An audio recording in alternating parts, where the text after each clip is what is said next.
Good evening, everybody. How are you doing?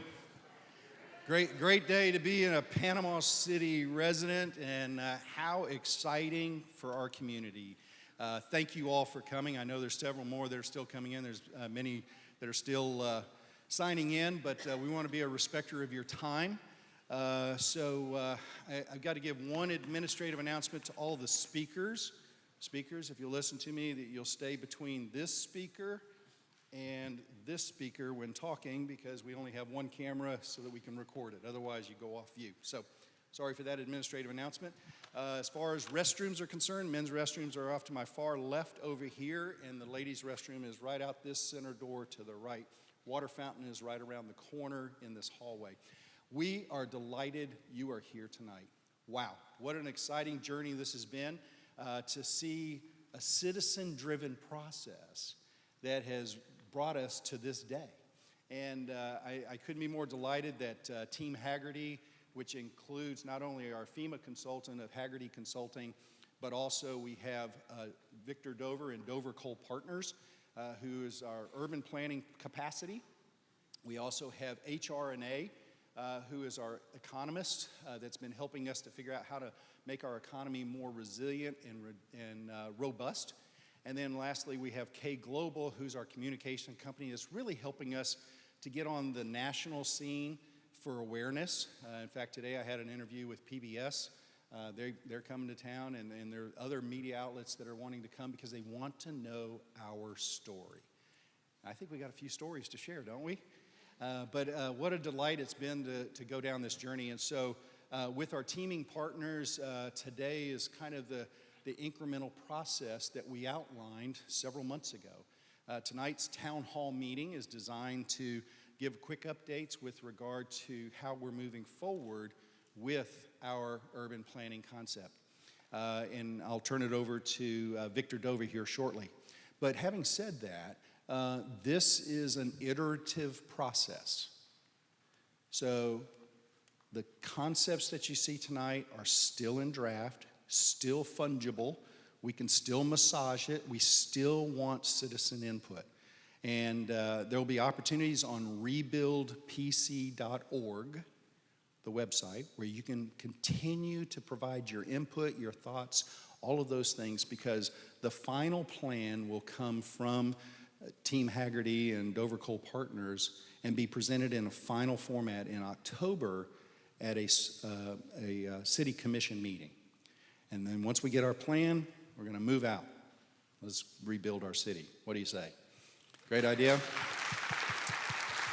So it's been a privilege to walk this journey with each of you and to see this process unfold, to see the potential that we're unlocking for this city. And with that, it's been great to see the leadership of our mayor. Mayor Greg Bernicki, sir, thank you so much for your leadership, and I turn the mic over to you before we go to Dover Cole Partners. Thank you, partner. Yes, sir. Appreciate you. Stay between the lines. This process started months ago, and we've had other processes before, and we've had other pictures before, and we've had other plans before, and they've never come to fruition. And what's different now than what happened in the past? Before we had pretenders, before we didn't have total citizen input, before we didn't find out whether or not how well people went along with what we thought was going to be good for the city. Now we have all the input from all of our citizens, and 95% of the people liked or loved what we presented in the last meeting. There's still going to be some tweaking. If you like it or love it, how does it come to fruition? You have to have a partner that has the financial wherewithal to do that. St. Joe has made a commitment to us. We have been working on a lease for the last couple of months, tweaking it, getting things down on paper so that we can actually get started with something. They have the financial wherewithal. I don't have to worry about if they can go to the bank, if they have the credit. They are vested in the community, and they are 100% committed. They have not wavered at all.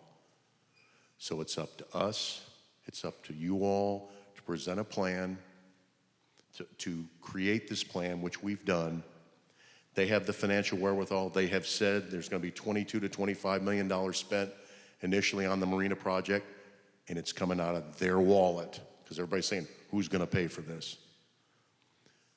So let's have our meeting tonight. Let's tweak.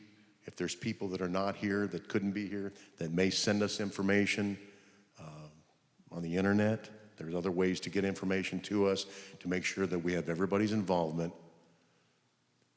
And then we're going to go forward, and we're going to make Panama City the premier city in the Panhandle. Thank you. Who's next? Okay.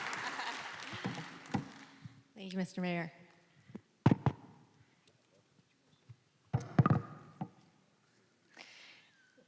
Good evening, everyone. My name's April Geruso, and just as a quick reminder, I'm from Haggerty Consulting, and we at Haggerty have been overseeing the long-term recovery planning process at large, of which this downtown visioning is a part. And if my clicker will move forward. What I wanted to do was take a few moments of your time to just talk through a bit of an update on the comprehensive long-term recovery planning effort that's been going on in conjunction and where the master planning process, the visioning for downtown has been a part. All right. So if you have seen my face before, you have seen this slide before, but as just a reminder of where we have started from and where we're all working from. Haggerty has been working on the recovery action planning initiatives throughout this process, and I'll talk to you in just a few moments about the status on the planning that we've been doing as it relates to the long-term recovery planning. HRNA, as Mr. McQueen mentioned, has been working on the economic development strategy for the city in multiple ways, and I'll update you in just a moment on that progress as well. K Global has been working on a communication strategy and implementing, and while we have been sort of dormant and not as visible as we were from pre-Charette and Charette Week, has been continuing progress, making sure that the good word of the enthusiasm, the progress of Panama City has been getting out, not only into the local community, but to the state and federal government agencies and beyond. So I just wanted to give you a brief update on the progress on some of the work that our teaming partners have been doing, and then I will hand it over to Dover Cole to really jump in and dive into this visioning for downtown. So in terms of the economic recovery piece of the puzzle, HRNA has been working on a couple of different aspects of things throughout the planning process. So what you see in front of you are a snapshot of the drafts of both the storm impact assessment, so a post-Michael analysis of the economic conditions in the city of Panama City. And then they did a deep dive on the economic analysis pre-Michael. In order to understand where to move forward, you need to know where you're starting from. And so they've been working hard to get that assessment and understanding, collecting a great deal amount of data, collaborating with many of us on the teaming partner side, and a number of others at the state and federal agency level to conduct that analysis. Their ultimate goal, and what they are in process of doing right now, is drafting an economic development strategy, long-term, for the city of Panama City. That will be the end result of all of this work. We've been working with them as we've been working on the redevelopment and recovery action plan. Dover Cole has been working with them to make sure that we're all in lock sync and making sure that what they understand to be sort of the economic conditions, the opportunities, are feeding into the plans that we're doing. In terms of outreach, I just wanted to remind you of the pre-Charette Week and Charette Week activities and the culmination of that activity. We conducted over 75 hours of public engagement to understand what are your priorities for the future of the community based on Michael, but then also just based on the future that you want to see in your community. As I mentioned, K Global has sort of taken on the reins post-Charette Week to make sure that the progress is being advertised, not only here locally, but nationwide, to make sure that state and local officials, federal officials understand the need, but then also the commitment and enthusiasm that the community has to move forward.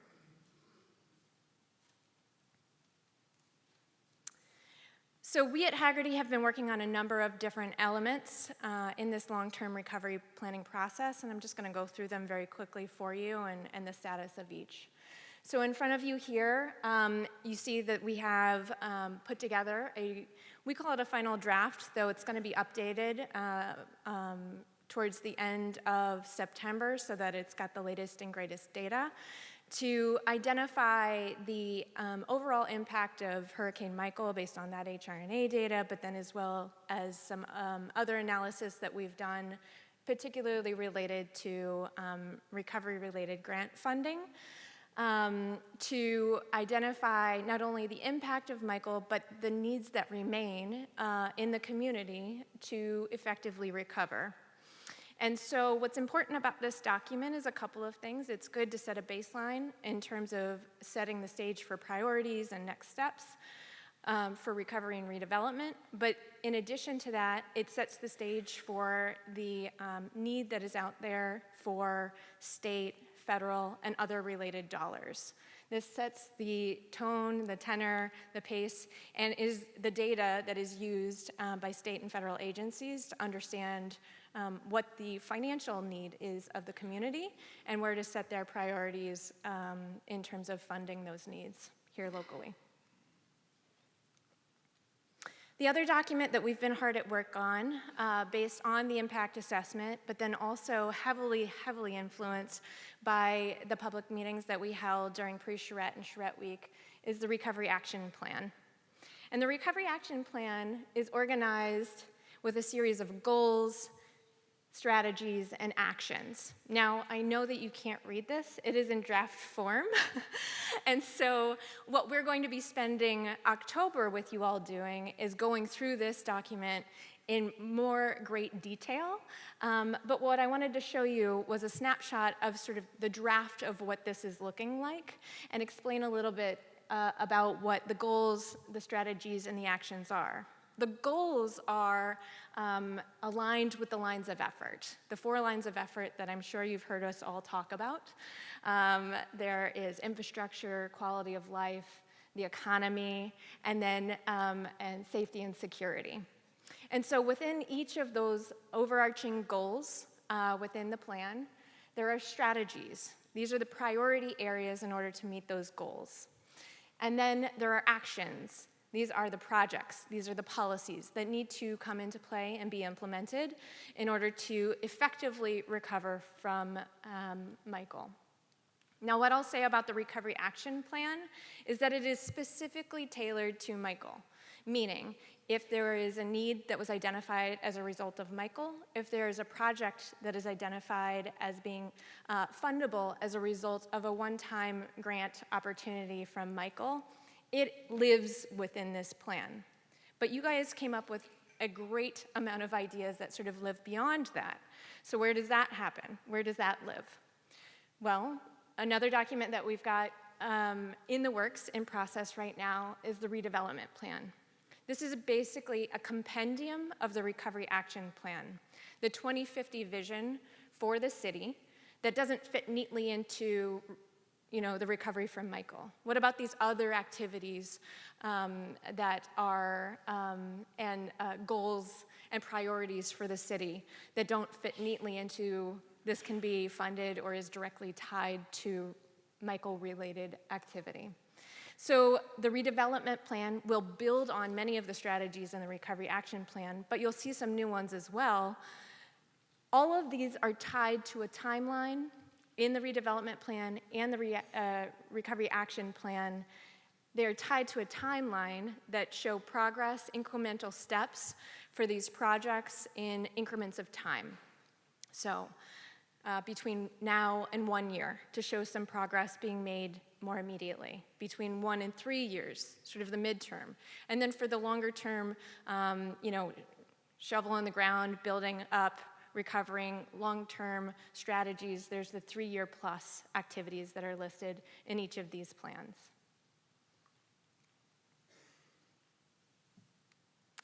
So with that, I'm going to hand it over to Amy, who is going to do a deep dive related to the update of the downtown visioning portion of this plan.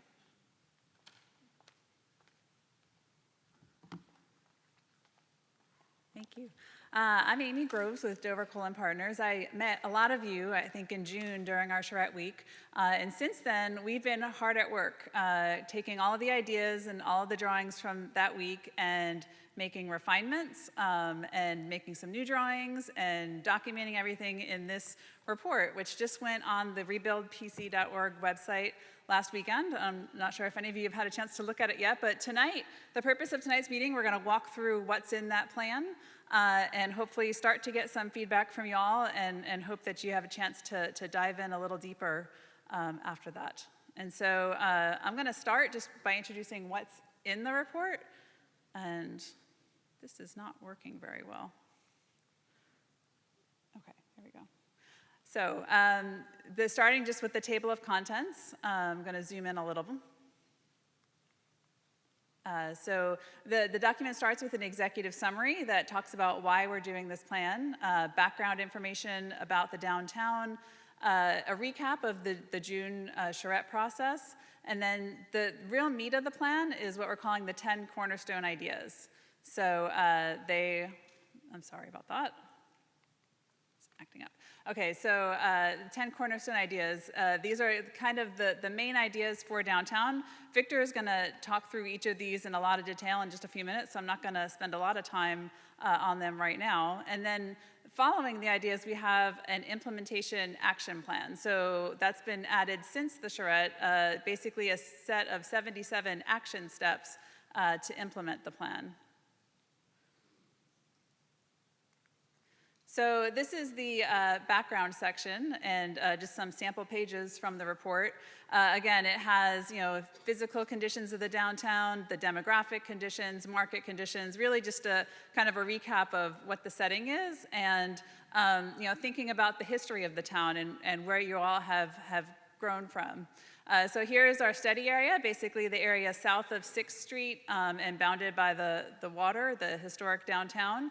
And we've spent a lot of time looking at the historic maps, really understanding how the city grew over time and changed over time into what it is today, and maybe thinking about how that history gives us a sense of what could be for the future. So again, here's a change over time showing how the downtown started to evolve as Harrison Avenue grew a little wider, still framed by your great historic buildings along the Main Street, and some photos of what's there today. Again, you see remnants of the great historic town, but a lot of empty shop fronts, and so wanting to bring some of that activity that was there before back to downtown. So the next section that I'm going to talk through is a recap of our planning process in June. And so I recognize a lot of the faces. I know you all were there, so I'll go through this pretty quickly. But for those who weren't, you can go through the report, and it has a lot of description of what we did. And we started with a bus tour where we all got on buses and went around downtown and went to key sites and had folks tell us what was interesting to them. A real important night was the first night of the charrette, where we all gathered around tables in this room, actually, and had folks tell us their ideas for the future, what they would like to see. And then we took all of those ideas and set up an on-site studio. We might have to go. Over at the Art Center, where we had some meetings around different topics. For example, this was the housing meeting. We had a transportation meeting, and just brought folks in to continue to evolve the ideas. There were meetings that week for the overall recovery plan, one for each ward. And again, I think April recapped the numbers. We had hundreds of people come out during that week. And then we had 2 closing presentations. We had one at Friday night over at the county council, and then on Saturday morning we had a recap at City Hall. And we did some keypad polling. You can see the results. We asked people if the vision was generally on the right track. We got 78% yes, and then another 17% probably yes. So had some good feedback from that week. And in the report, we also have all of the results from the keypad polling. You can see here, we showed some of the images and we asked people what they thought of it, if they liked it, loved it, or wanted us to try again. Luckily, we got some positive responses. These were some of the most liked ideas for waterfront access and retrofitting Harrison Avenue. So what we did from all of that feedback, as I mentioned, we went back and to put some more time into all the drawings, and you'll note as you go through the report that things have changed a little bit and have been refined, and we've been adding more detail and did some new drawings also. So I'm going to turn it over to Victor to walk through and see if you can get that to work. But don't leave yet, Amy. What Amy's been describing is this booklet, and she was the project director on behalf of our office for all of this work from the very beginning up until now. So please join me in thanking Amy for the work she's been doing on this project. You take your copy and I'll keep mine. I get the fun part, which is to show you some of the pictures and take you on a little tour through the middle section of this book. Now it's on rebuildpc.org. Just out of curiosity, how many of you have gone there to look to download a copy of your own to read on your computer or print? Okay, quite a few people. There are 2 versions. There's one version that is side-by-side pages for on-screen viewing, so you can see it as if you were holding it in front of you. If you have a big screen, that's a good option. And looks like that. And then there's a second version, which is higher resolutions, designed for printing, and you can print your own copy out and mark it up and mail it to Mark McQueen or to me or to Amy with all of your suggested edits. And I know there will be many. There's a section here in the front that Amy's been describing to you, and then we get into the middle, and it's organized by those 10 cornerstone ideas. In essence, they all go together as pieces of the answer to one question, which is, what does downtown and its waterfront want to be when it grows up? If you assume that place, that neighborhood, that historic place that people have been working on for a long time is not finished, but is in the process of becoming what it should ultimately be, and setting the stage for another generation of change over time, just like you saw it change between the historic black and white pictures and modern times. So in that section, we used this map, the illustrative plan, to illustrate the existing conditions versus the what if, the possibilities under those 10 cornerstone principles. What if you were able to make it a lot greener, for example? What if you were able to make it a lot more prosperous? What if you were able to make it a place where there were a lot more people around? Peel back some of the asphalt and make room for trees and people, like that. The before and after in these images is all about helping you make the jump between what you're used to seeing on a street like Harrison or at the marina or along Beach Drive or along 4th Street or 6th Street, and what could be there in the future after change. Now, some of those ideas are very low-hanging fruit, easy to implement. Improve the lighting downtown, plant more trees, get started with repositioning that valuable publicly owned asset on the marina and waterfront. Other ideas are for longer. April said 1 to 3 years. I would say 1 to 5, let's say, for some of the bricks and mortar kinds of improvements. And still other ideas are for the long-term prospects, things that will work, but don't make sense to go try and do right now or require more stage setting. So the cornerstones kind of give us a way of looking through that long telescope across the horizon at what could be. Okay, The first one, and to a lot of the folks we've talked to, probably the most important one, is the principle of waterfront access. And from the community conversation came this idea of a continuous promenade or esplanade that provides public views and access to the waterfront, as continuous as possible, so that you could get right next to the water and along the way enjoy the view and feel like as a member of the public you're allowed to be there. And private activities happen inside that boundary. And then that would link open spaces and things you do for recreation and fitness, like walking and running and biking, or kayaking, kayak launch. It would also link to the marina area, where there's the possibility of making public spaces, but also continuing the tradition of a working waterfront.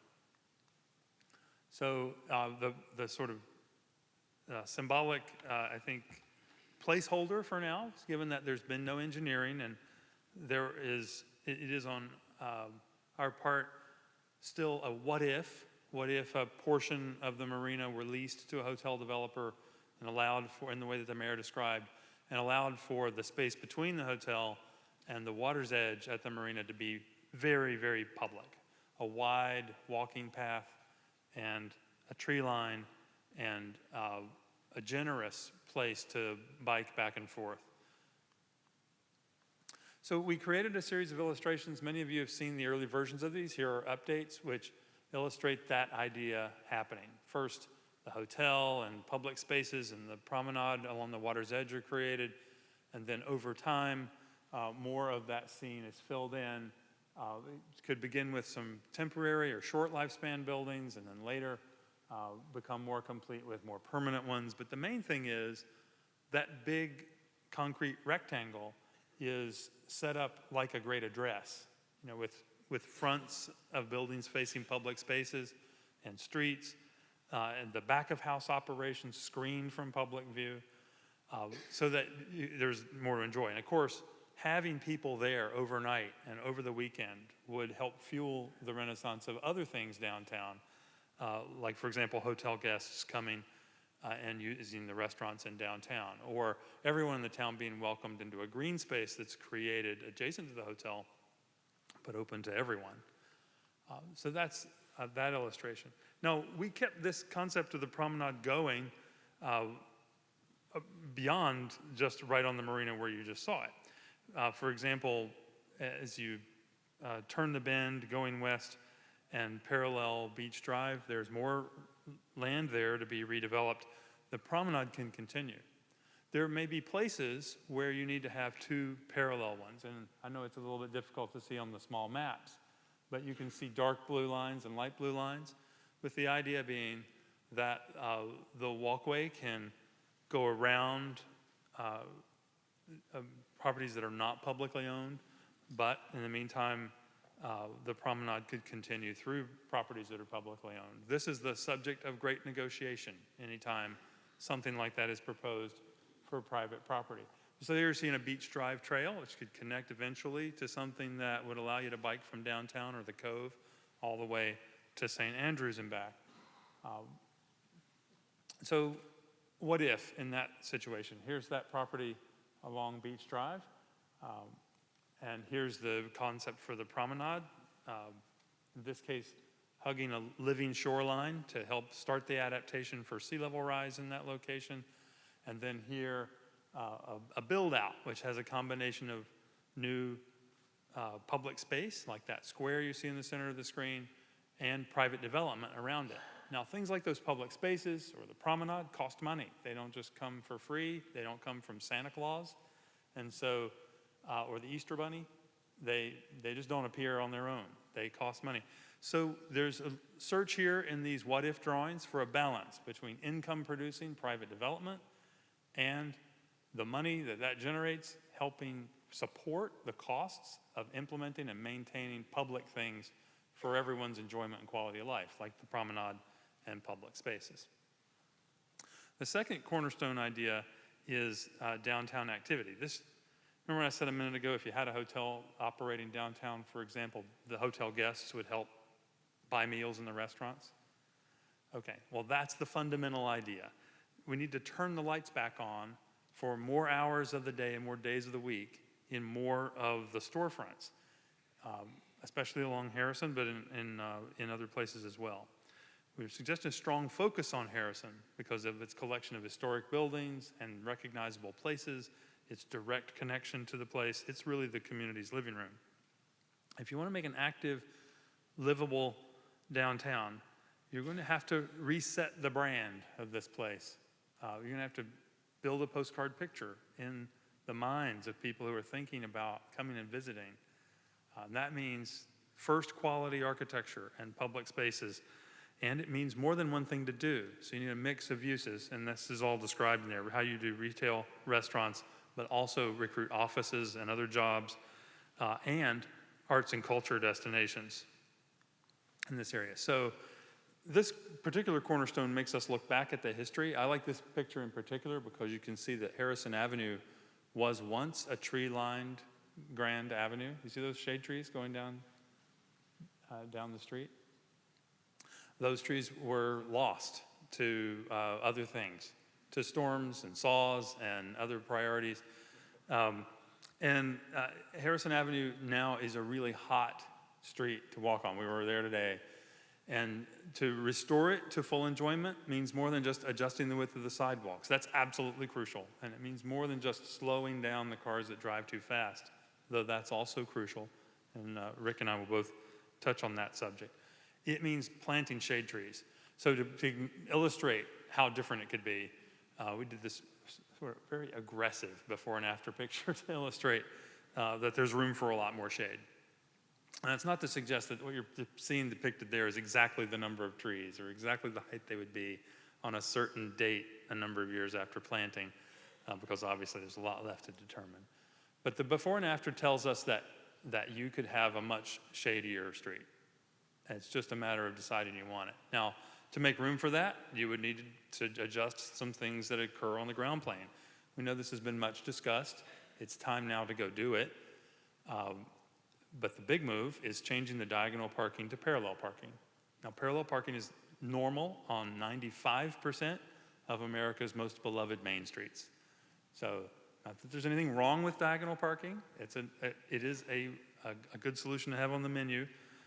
But not the best one for Harrison Avenue, because if you switch those diagonal cars to parallel parked cars, you'll have room for trees, wider sidewalks, outdoor dining, and lanes that are the right size rather than over big and promoting aggressive driving. How am I doing, engineer? It says the traffic engineer is probably wincing over here while I describe all that, but that's my version of it. You can make some corrections. In this book, there are detailed drawings with dimensions. So if you wonder, how does that all fit?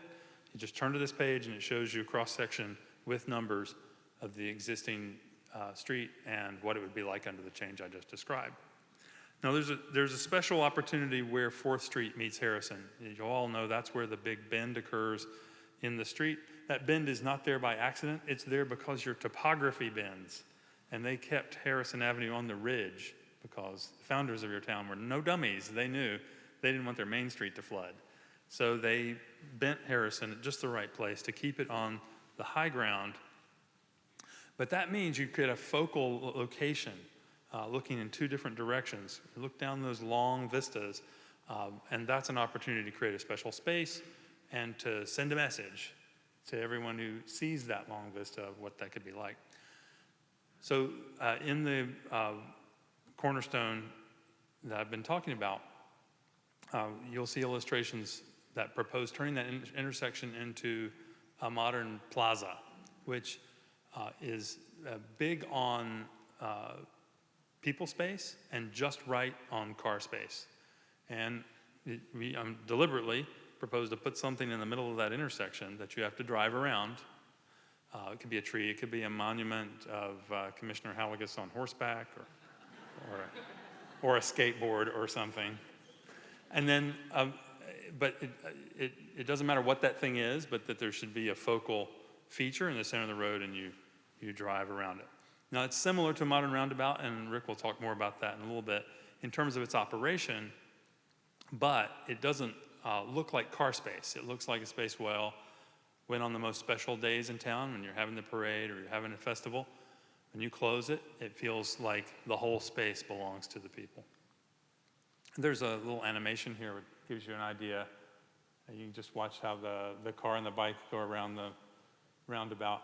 And doing this sort of design of the plaza allows for a lot of waste to be eliminated, like the wasted space that currently is devoted to left turn lanes would no longer be needed.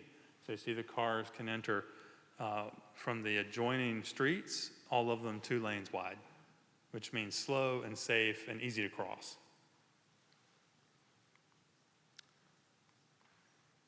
This is, Amy, this one's going to require advancing manually.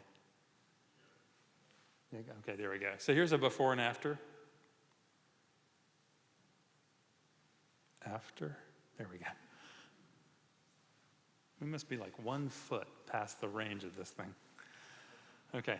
And so this illustrates that idea of the plaza. We put a tree in the center of it.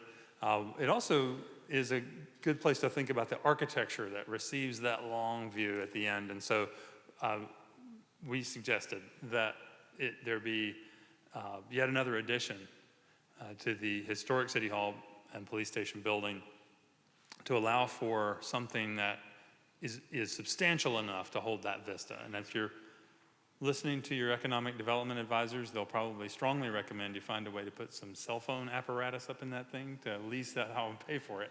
But there's definitely a way to do it, and whether we've captured that in the first drawing or not, I'm not sure, but that's a place for special architecture at the end of the street. Now here's what we're not doing in that location.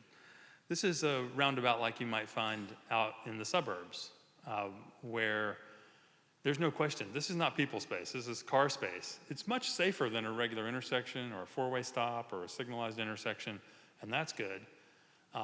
But it definitely looks like car place, right? So as you approach this, and there's been for a long time talk about doing a roundabout at 4th and Harrison, and we said, well, what if we just took the part we want, that safety, right, and simplicity of the intersection, but adjust it so it's people space first, and I'll show you an example of the kind of benefit that could bring. This is an example from London, although it's not surrounded by high-rise buildings. These are just 2- and 3-story buildings. It's called 7 Dials, if any of you have ever been there. You can Google that and look at it and Google Street View. And it's like a plaza with a monument in the center, sitting on a round disc. And that space is constantly moving with vehicles. There are trucks making deliveries. There are taxis picking people up and dropping them off. There are pedestrians and cyclists moving back and forth. It's bustling. And yet, it's all happening at a slow speed because of the design of the plaza. And people feel so comfortable about it that they walk out into the center. They cross wherever they feel comfortable crossing. Some go out and sit on the little bench at the edge of the monument. A very interesting contrast with the kind of highway-like design I showed you a second ago. Here's the American version, which is in Montgomery, Alabama. How many of you have seen this? Our transportation engineer, Rick Hall, designed this. This is Court Square in Montgomery, Alabama. It's on the historic Big Bend in Dexter Avenue, just like you have a bend in Harrison. And of course, the fountain is 100 years old, was restored here, but the plaza all around it is a space that was recaptured in just the same way we illustrated. In fact, the pavers that are on the plaza are the same kind of material that we showed you in that animation. Let's go to the next one. The third cornerstone, I think you'll probably have an argument among yourselves about which one is the most important. The third one we called downtown living. So, all right, the first was waterfront access, bring people back downtown and give them a feeling that they own the waterfront. Then the second one was downtown activity, turn the lights back on, make the cash registers ring, have a lot of people around by making places where people want to be. Third, downtown should be a neighborhood where people live, not just work or shop or get their hair done. You can do all the traditional things you've been doing in downtown, but there's a ton of room for housing. And it couldn't be more important than right now, because you have in the whole region an urgent shortage for housing. So this is the perfect time to get back in the housing game as downtown.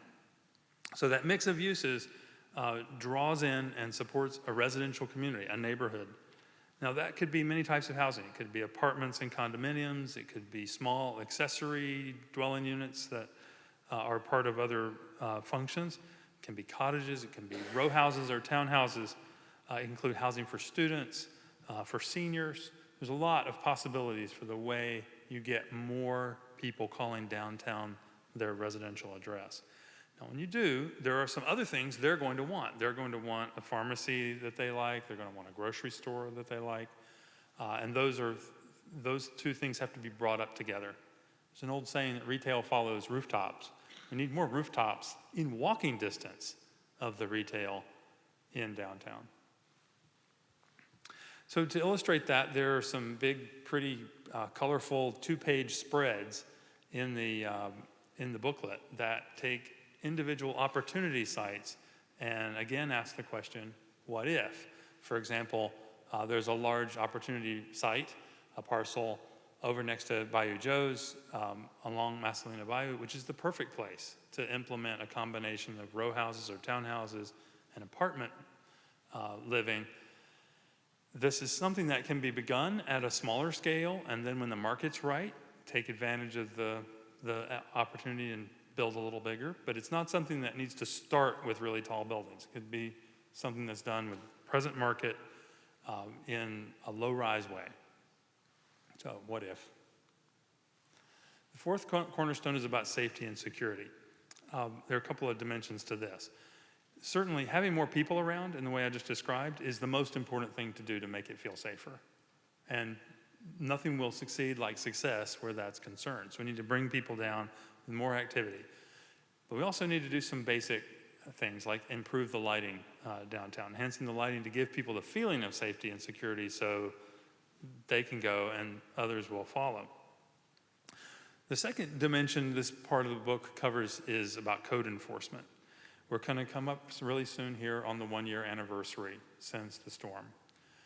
And the city has been very upfront with everyone that when that anniversary is reached, the city is going to get more serious about code enforcement and say to those buildings that are still waiting after a year that they have to be brought up to code so they can either be demolished if necessary, but enforcing the code and getting the properties to the appropriate level of public health and safety is essential. That's part of it. It's not just making you safer, it's also making you more confident about an investment you might make in your own business or in your own small infill development project or your own home. So we go to number 5 is about buildings, and in particular about building in a way that is long-term beneficial and sustainable. So that mix of building types I talked about is described here. This section of the book reminds, through a postcard picture of the Dixie Sherman, that downtown was once home to a whole range of building size and types and sizes. Tall ones and short ones, wide ones and skinny ones, and small is beautiful. Then this part describes how to use architecture and development to follow best practices in a couple of different ways. Greener buildings, but also coastal design traditions. So just here are some of the sketches that occur in there that illustrate different building types that would fit on the lots that we have in downtown, including an illustration of how you might bring back the Dixie Sherman block as maybe the second hotel in a downtown's comeback. The sixth one is titled Resilient Infrastructure. Now, where infrastructure is concerned, upgrades were needed before the storm, and they've become even more urgent now. How many of you were downtown during last week's big storm with the floods? You see, okay. We need downtown to have stormwater solutions that are designed for the neighborhood as a whole, not just for individual parcels. And that means introducing a different kind of green infrastructure. Yes, the trees, but also places for small stormwater parks. We've described in the book a thing called water smart parks, which are a couple of the different blue dots on that map there. But there needs to be a downtown stormwater master plan to outline specific adjustments. I'll just, for those who didn't see it with their own eyes, I'll back up the cover of the newspaper, one of Patty Blake's impressive photographs from just last week, showing that, you know, what happens is when we have a big rain event now, it hurts even worse than before. And there is a dramatic video shot along Beach Drive, which illustrates what happens when this goes unaddressed. You just watch this wake. Cars aren't supposed to leave a wake. Just saying. Now, how do you fix it? One of those big 2-page spreads is called the Adaptation Toolkit, and it's got all kinds of different things you can do to deal with flood proofing, and including restoring spongy areas and peeling back some of the asphalt so that you're not trying to just run everything off into the bay as dirty water. And then there's a green infrastructure toolkit, which talks about the design of individual things like streets. Harrison Avenue in particular is a place to showcase that kind of improvement. But the big idea is you need to peel back some of the asphalt and open more of the land to absorbing water. There's a couple of pages devoted to this concept I call water smart parks. These are very small areas that are set aside in the right low-lying locations where water from nearby runoff can come to them, be held, be treated, and exit cleaner. Part 7. I'm going to bring Rick Hall up to talk about this. But connectedness is the theme in number 7. And that's about the network. That it's not just okay to have one street that has shade trees or good sidewalks. You need a system of them that go together. And in the process, need to continue catching up on needed improvements to comply with the Americans with Disabilities Act. One of the big ideas that you've now seen a couple of times is this idea of a multi-use trail that will start in the Cove and end in St. Andrews someday, but importantly, connect through downtown. And then this idea of green infrastructure that I was speaking about a moment ago. One of the inspirations for including that in the plan came from Jane Perry's sketch. Jane, are you in here tonight? Don't see her. Okay, she did a sketch that she entitled The Shady Stroll. It was ideas that she and other community members contributed for making a network of walkable paths and sidewalks and bikeable streets, including Beach Drive and Harrison, but also paralleling them. Rick? No, the trick is you got to put your arm about right out here, and then it will go forward. Thank you, Victor.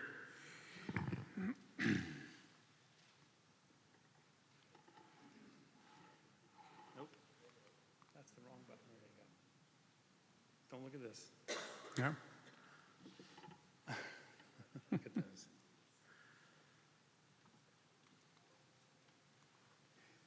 So you see to the right of the sketch that we received, that grid system is important for quite a number of reasons. Think of the last time you were in stop-and-go traffic.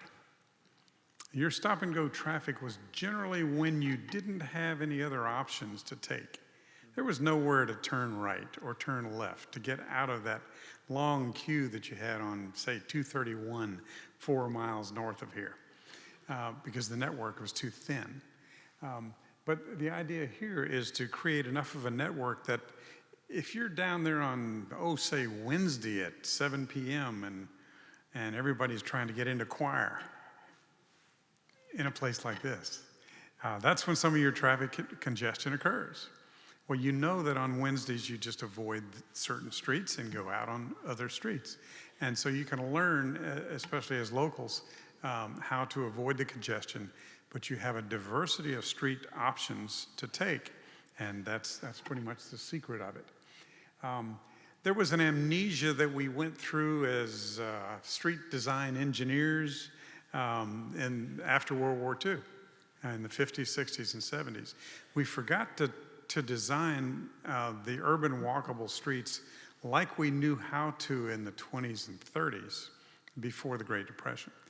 And all the people that knew how to do that kind of retired during the Depression, and they really never came back with any. So we lost that craft of how to put together good downtown streets. So we're very specific about how we assemble those street parcels. We tell the future designer of any of your streets, put the trees here, put the sidewalk there, and this is how wide it needs to be. And we'll do that 12 or 14 times for the group of unique streets that you need to make up downtown. So that's why that gets very specific. I'd encourage you to look at those details. Bicycles are involved. Pedestrians are involved. That's the new trend called complete streets. Complete in the great diversity of modes for you to use during different seasons and different lengths of trips. So we're putting you in good shape to be multimodal. And like I said, there are plenty of them. The enclosure that's created by the buildings is very important to give a subliminal message to you as a driver that, this place is a place where I shouldn't drive along at 55 miles an hour. This is a place where 25 is much more appropriate. And when the buildings are going by, the trees are going by, you will slow down. It's a very interesting measure of how fast people go. I have a speedometer or a radar gun that I keep in my briefcase, and I take it with me everywhere I go. And so I understand what makes for a fast or a slow street. Okay, the roundabout. There's one that we've designed further south of town on Beach Drive. I really, really like roundabouts, mainly because they take fatalities to near zero. They take fatalities to near zero, and that's very important for me. You just can't run a roundabout. You can run a stop sign if you happen to be texting or looking out the window at somebody or something, and you can run right through at full speed. And that's when you get the T-bone crashes, which are the most dangerous ones. Even a traffic signal, somebody makes a mistake, they run a red phase of a signal. Notice I said traffic signal, not traffic light. If you want to have a professional sound to your conversation, and you want to impress somebody, say, yes, well, the traffic signal that's down at 4th, or, that's on Harrison. The lights give light to the street from above, and the signals are the red and green ones. Just a little tip. But the roundabouts, the main feature of them is you have to slow down when you get into them. And that's the secret to their safety. You cannot, unless you have a Formula One car, you cannot blow through this thing at more than about 15 miles an hour. So that's the key. Now notice where the crosswalks are. The crosswalks are one car length back from the entry point of the roundabout. And we learned this from the Dutch, because if you're a driver and you are waiting for your entry into the roundabout, your head is this way, looking at the traffic coming at you. And someone could step out in front of your right headlight, and then you accelerate into them. So we move the car back one car length before the pedestrians are allowed to cross. Because the pedestrians can be seen by the second driver who is looking at the first car and not up the roundabout. So that's just a minor point, but it's a key safety feature of these roundabouts. The roundabout is the most feared before construction and the most loved after construction. So hang in there with them. And the tendency and the statistics say that you will love it after it gets built.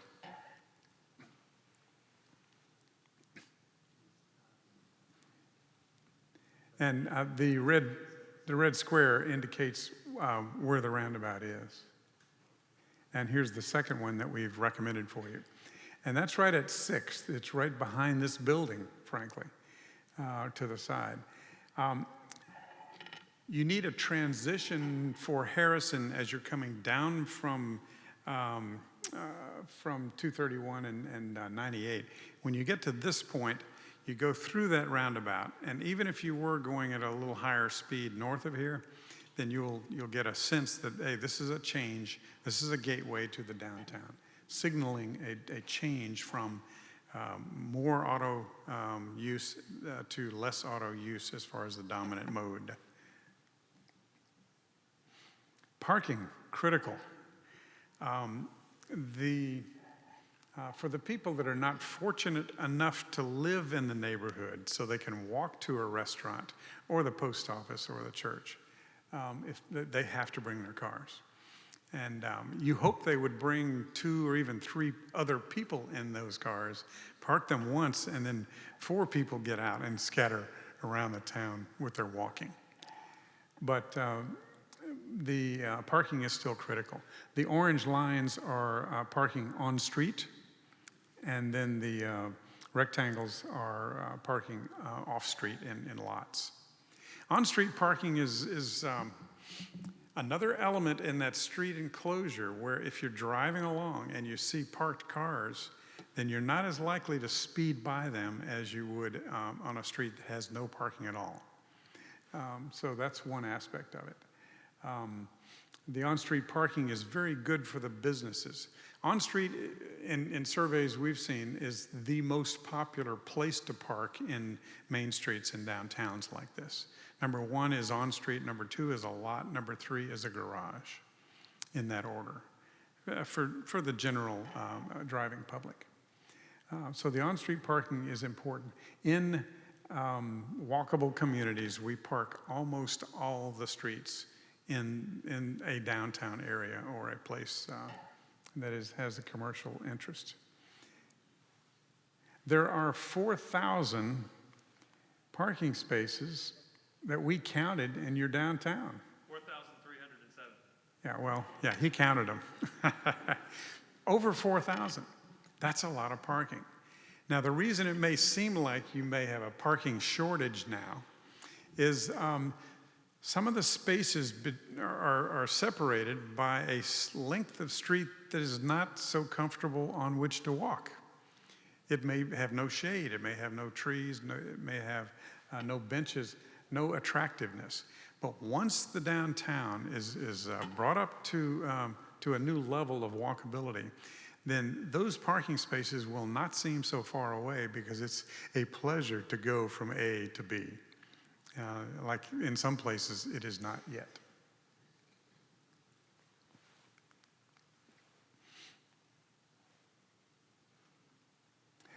This is a list of key tactics and strategies you can use to modify that mobility. This is your parking management toolkit.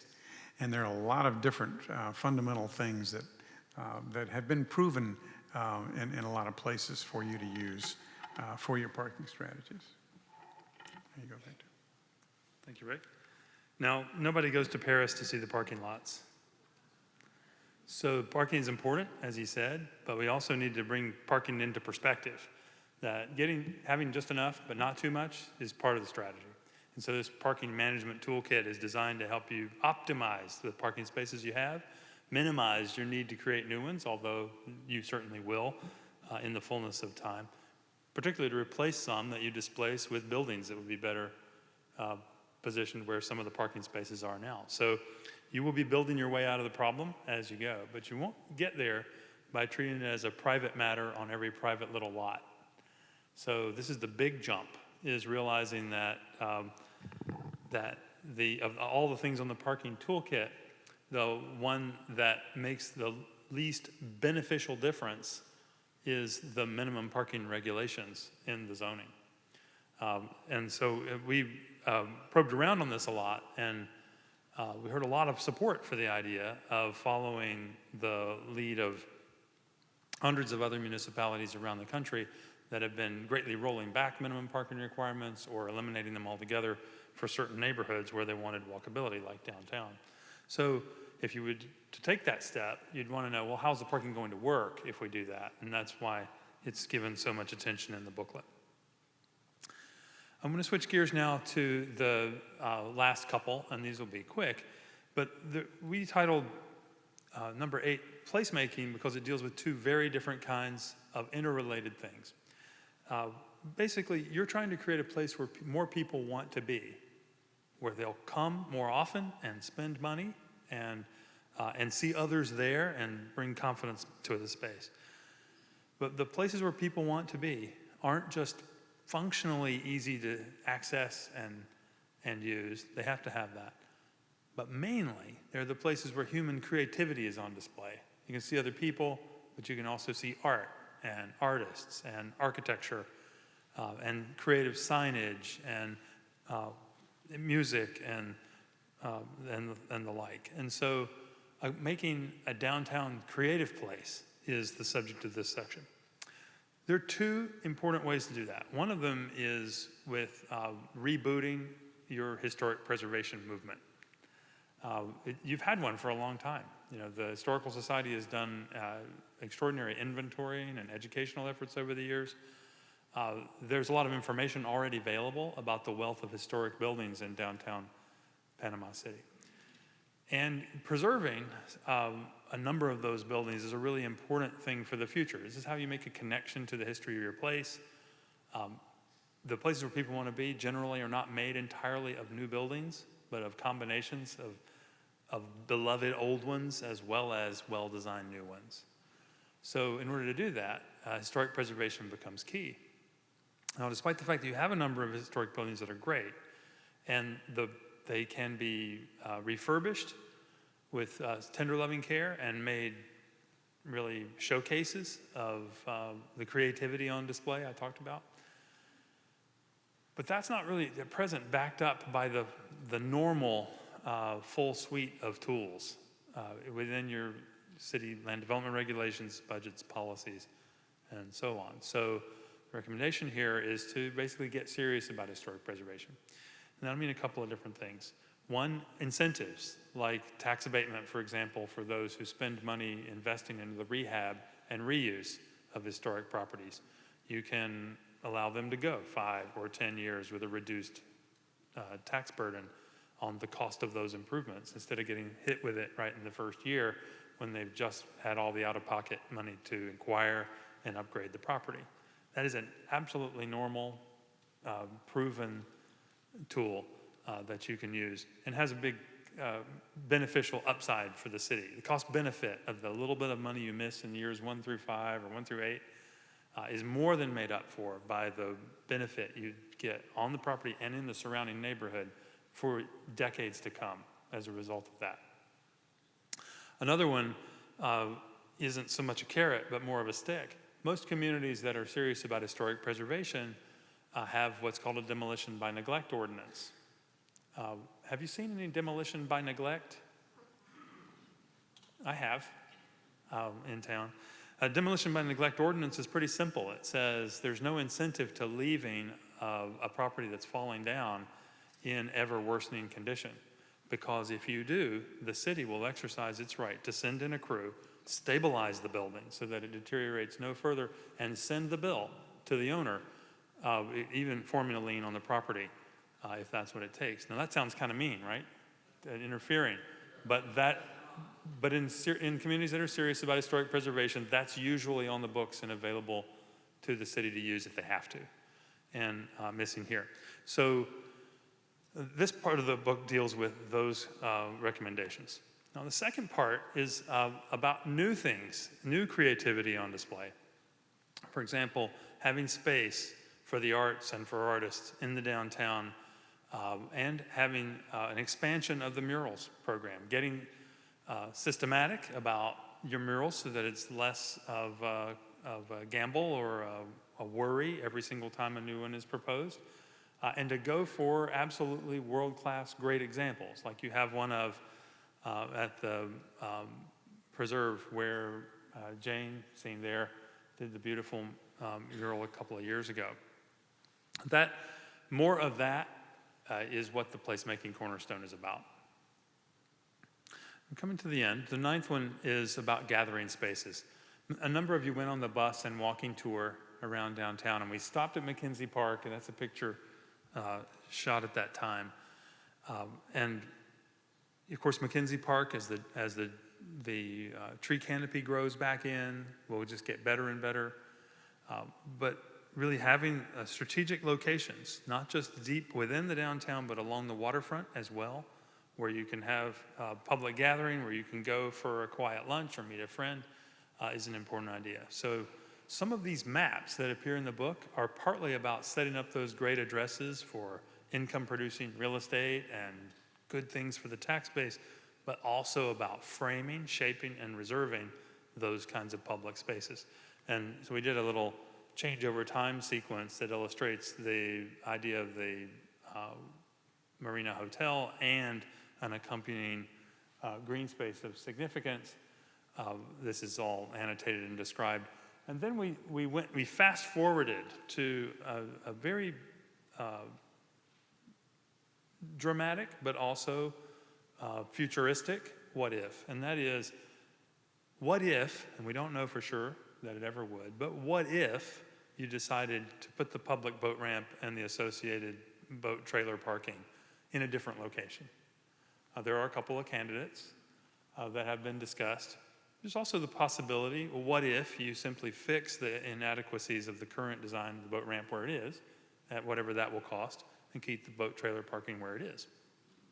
Both of those concepts are possibilities, and in the time frame here to bring this plan to conclusion, we won't know the answer that will ultimately come out. It's interrelated with what happens to the Civic Center, which is another topic much discussed in the book.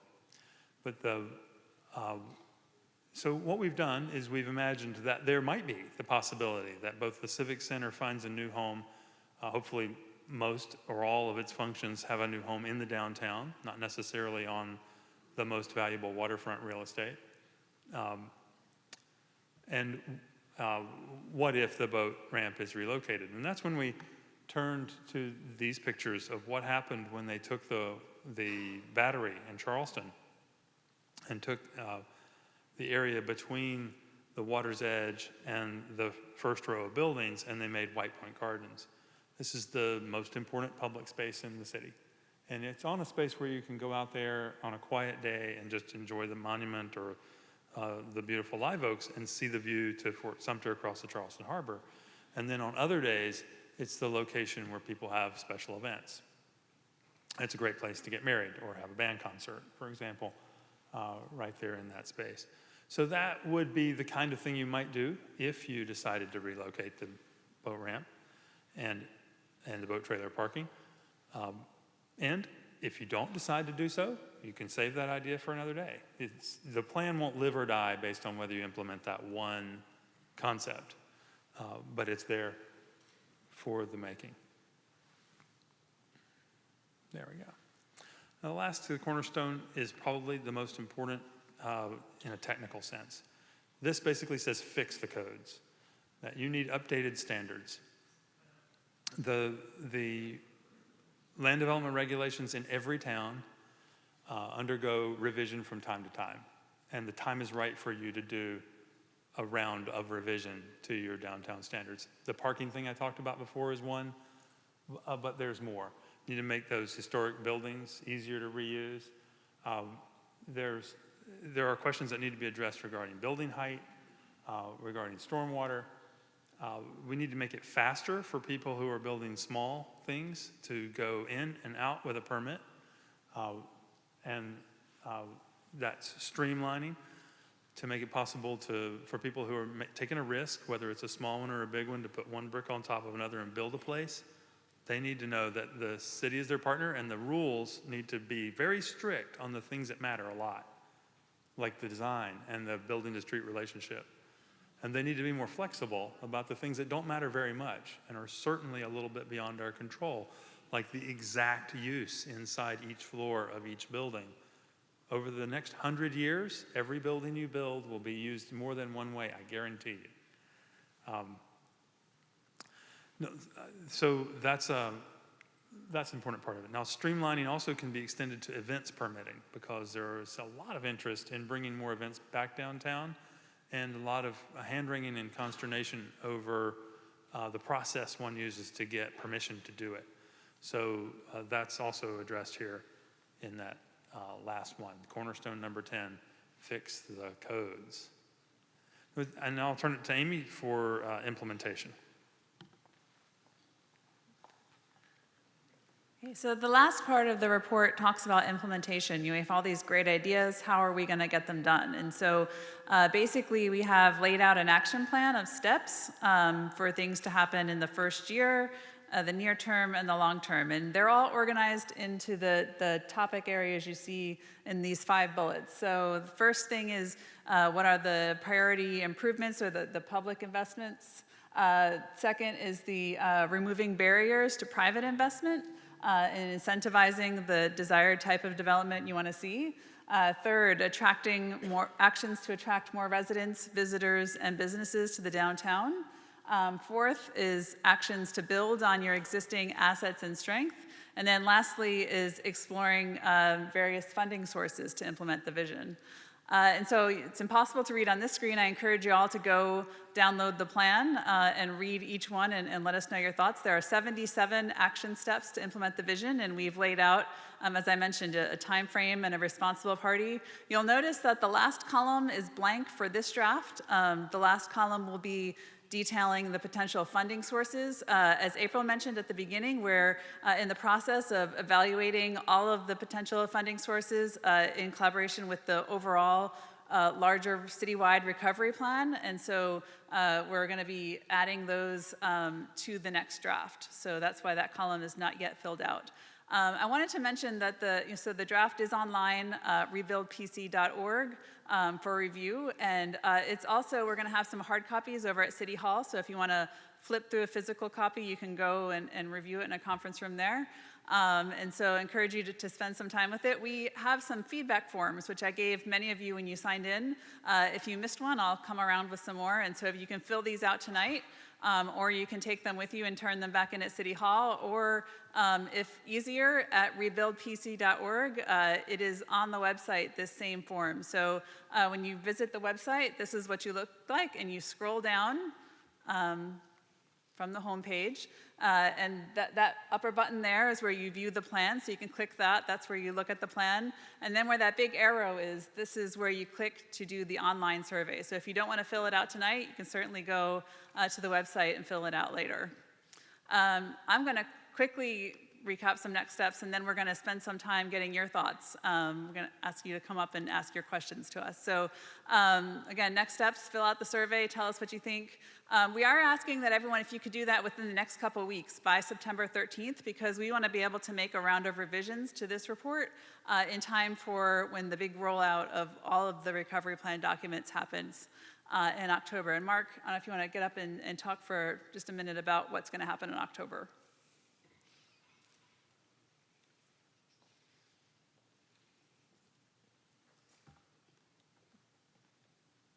So thank you.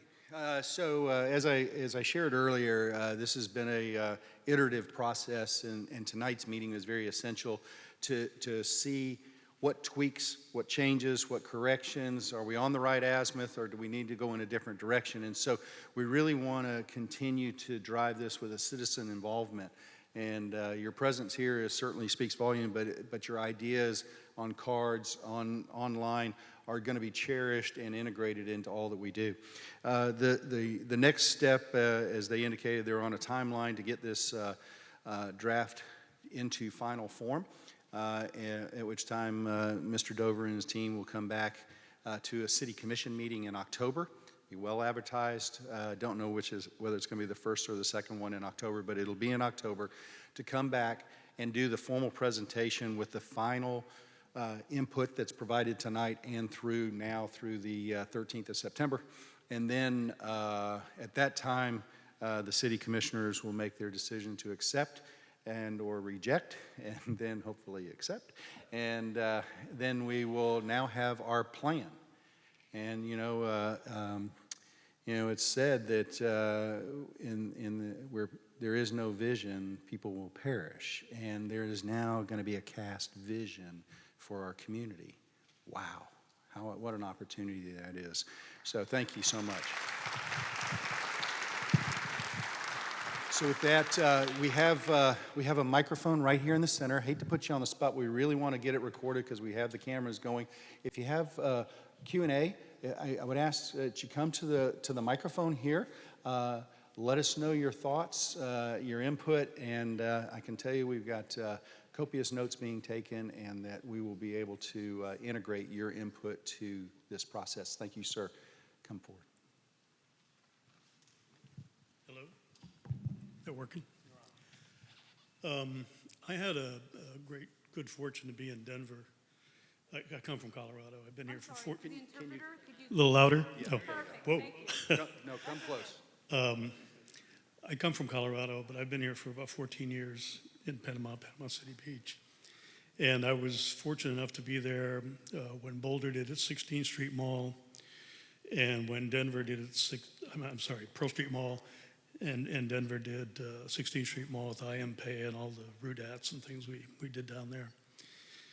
One of the things that I found in the process, like on 16th Street in Denver, is the merchants were dragged kicking and screaming into agreeing to have it a pedestrian street with one-way pairs circling. And I don't know if that's maybe old school now, but it worked really well because we had gas buses and electric buses and things that were free rides up and down the streets, and vehicles were off. It caught on like crazy. I mean, within a year, all the merchants did well. In looking at this plan, I was wondering if, no, sorry, this is my first night here. I wasn't part of any of the other considerations, but I mean, with Laverne and Grace as a one-way pair, and maybe the roundabouts are there on 6th, and a T coming south out of Harrison, to sort of route it around, or maybe that's something that could phase in over time. I don't know if that idea was kicked around. Rick, can I start that? And I'll just give you a quick response, and so you know the kinds of things that are discussed in the draft, and then I challenge you to go download it, read it, go through it. I haven't seen your plan yet. So. And we, of course, realize those drawings and things we show from very far away. But the idea that Harrison is not the only game in town, but that the parallel streets are also part of helping people circulate is definitely there. And the examples you cite are really important because those are places where the city made a commitment to create a neighborhood where people wanted to be, and then doing whatever it took in the public space to make people feel really happy and comfortable there. Now, in our case, we don't have the kind of problem that Lower Downtown or in Denver, that's a transit mall, had with the sheer volume of cars to move around, because we would love to have a problem like so many people being down there. And you get a clue every once in a while, like the 4th of July, you get an idea how much capacity downtown has to receive a lot of the citizens at one time. But the fact is, two-way streets, for example, will work fine as that parallel circulation network, even on days where for festival reasons or for, say, Friday night and the weekend, you decide to close a segment of Harrison or one of the other streets. You have enough network to allow for people to filter and circulate and get around. And by the way, City of Boulder, which you described, has been our client since 1994. Okay, great. Yep. And I was there for them all. We've learned a lot from watching them work with plans like these. The decision and to that do was the pedestrian mall. More to this scale. Yeah, the pedestrians only on Pearl Street in Boulder. That's actually working because they have a 25,000 student university adjacent. And so they have lots of people that are right at hand they can count on to come in and flood the space and eat at the restaurants and so on that are right there. So what we've found in situations where you don't have all that population adjacent, and by the way, Mark, if you can find a 25,000 student university, we'll find a way to fit that in. Yeah. But in places where you don't have that, it's actually helpful to think of the streets as changeable depending on the time of day or day of the week. So, for example, Harrison, we heard the suggestion, what if we made Harrison a pedestrian mall all the way from one end to the other? From 6 down to the docks. I think it's an idea that should come back about 15 or 20,000 people from now. And for sure, it should be discussed at that time. But in the meantime, you could very easily decide that you want to design it so that there are retractable bollards in the crosswalks, and you can block a given 1 block long segment or 2 block long segment experimentally and on the weekends, and do it in the place where a restaurant row starts to accumulate, so more people eating and drinking in that space. I think, and then go from there. So it's not like an all or nothing, is what I'm getting at, both and rather than either or. Well, and I guess that's what I'm suggesting, the having it feasible so that Laverne and Grace maybe are secondary thoroughfares that eventually become that can keep the traffic away from the people somewhere down the road. But the other thing I was going to say about Harrison, and I had a little bit of experience with this in urban malls too, that the nice thing about the angled parking is you park and you can open your door without the fear of being clobbered by somebody taking off your door. If you put parallel parking on both sides, I guess I was wondering, maybe you keep angled parking on one side only, maybe on the shady side or the whatever side, and eventually do away with it when it becomes a street mall. But that way, you still have people can drive down Harrison, can pull into an angled parking space without fear of opening their doors and losing it, or a leg, to traffic. Well, so the reason we fear opening our door when there's an adjacent car lane is because we expect that the cars in that nearby lane are going really fast. Rick, you're holding up your radar gun. Do you want to? Uh-oh. Should I run? You should know to watch out for him when he's carrying that. I pulled my gun out of my holster to make a point. This is a pocket radar gun, $200 from Amazon. Get it in 2 days.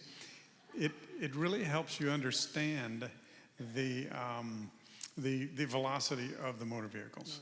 And every time, I've taken this with me all over, it's in my briefcase.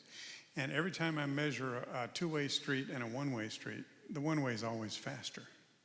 It's just always faster, given the same kind of trees or buildings or whatever. And so, and speed is really the number one safety factor for pedestrians on streets. Again, when somebody makes a mistake, if the speed is low, you can recover. That's our general bias for two-way streets. The doors being taken off are less likely if the speed is low. Sure. Those features. Gentleman behind you, want to give him a chance to. Thank you. Thanks. Yes, sir. Hi, my name is Gregory Dawsey. One of the hats I wear is a public adjuster. I've attended several of your forums and stuff. First of all, I want to say it's a very impressive presentation, but it's about building and rebuilding downtown. I guess I was misled because I see it advertised Rebuild PC. With the coming storm that everybody's looking at, Dorian, and the storms that y'all showed last week with the drainage problems, it's not only in the downtown area. It's all over Panama City. We need to deal with those infrastructures as well. So when will we see the presentations on rebuilding the houses? They're in the different wards where you had your presentations, in the CRAs. When will we see the presentations about rebuilding around the mall area, around Glenwood, Millville, St. Andrews? I mean, is this Rebuild PC or Rebuild and Build the Marina? Thank you very much for that comment. So this meeting was particularly about the vision for downtown. In October, we're going to be unveiling the long-term recovery plan for the entire city of Panama City. What I was going over, the recovery action plan, the redevelopment plan, that is citywide, comprehensive in nature.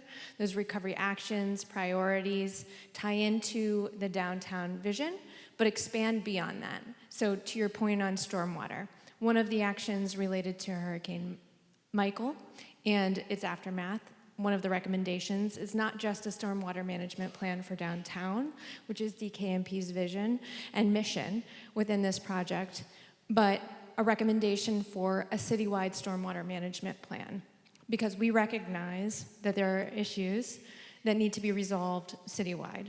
And so in October, we will be going over the draft recovery action plan, redevelopment plan in detail, so that you have the opportunity to provide feedback, understand what's in there, the actions, the priorities, the phased next steps, the identified funding streams associated with that as well. And I don't know if, Mr. McQueen, you want to say more on that, but October is the short answer to your very well put, very important question. So, follow up, where is the priority as far as is downtown the priority, is Panama City a priority, the rest of Panama City? Yeah, so, hey, Gregory, excuse me, I'm sorry, April. The long-range recovery plan is for the entirety of the city. What we needed to do in this process with Dover Coal Partners is we needed to define a manageable space, and that was determined to be the historic district. It was not at the exclusion of other spaces. What we do know is that there are going to be some common concepts and themes that we've already talked about in some of the 10 cornerstone ideas that are going to go and permeate throughout the other enclaves within our community. I mean, Millville, St. Andrews, Glenwood, Forest Park, Panama City North, they all had their own unique character, which we don't want to use a cookie cutter approach to, but there are going to be some common themes in those cornerstones that we can apply throughout the entirety of the city, and we intend to do that.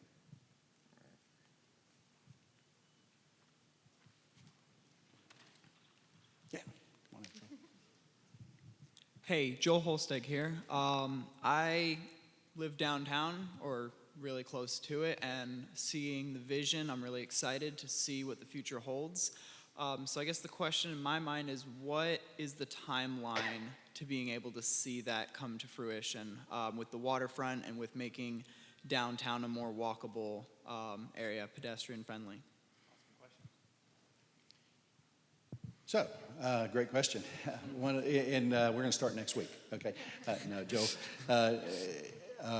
No, Joel, what we're going to be doing is once we get the plan approved by the city commissioners, citizen-driven process, then that becomes the basis for our priorities for all resourcing, all level of effort. And so it ties into the 4 lines of effort that we've been talking about. It talks about how we're going to go ahead and start going forward with the downtown portions of it, while we're also building the other parts of the city. There are some of these activities that they have in the plan that are very short-term activities, that are low-hanging fruit that we can get after right away. Others are capital improvements that are going to have to be planned for and resourced. There are a myriad of different resourcing solutions to this that we've asked Dover Coal and Haggerty to help us discover. Some of them we know. So, for example, there's ad valorem collections, there's sales tax collections, there's the half-cent sales tax, infrastructure surtax that can be used. There's grant monies that are going to be possible that we can chase after. It's going to not be one solution that's going to pay for it, but each one of these tasks, the 177 steps that they have in this plan, all are going to be tied with a funding methodology that we're going to have to chase after. Some of them are short. Some of them you have to have appropriated through the state legislature, for example, so we got to get in their budget cycle in the appropriation. Some of it's through the federal government, through FEMA, and when we get those alternate projects that they hopefully will approve for us. Some of it's going to be philanthropic money. Some of it's going to be private investment capital. Some of it's going to be new market tax credit money. Some of it's going to be opportunity zone investments. So it's so many different pots that we have to leverage. Our hope is, truly, is that we're going to get this kicked off right after the first of the year. We've got so many events that are planned between now and the end of this year in the downtown, it would be very difficult to start tearing up Harrison Avenue. So, but I'd like to try to get this thing started as soon after the first of the year as possible with Okay. measurable, definable, prominent activities that show we're moving in a new direction. Right. You've got a, thank you, Mark. You've got a brewery under construction in the downtown. When's opening day? Eyeball it. I'll be there. Soon? Okay. So you got a first customer right here because he wants to see something happen sooner rather than later. Thank you. Now, Mark, just one quick thing. You mentioned 177 different steps. 77. It's okay, good. Just want to make sure you didn't have a thicker book than the one that we wrote. Because maybe we missed some of your notes in the margin. All right.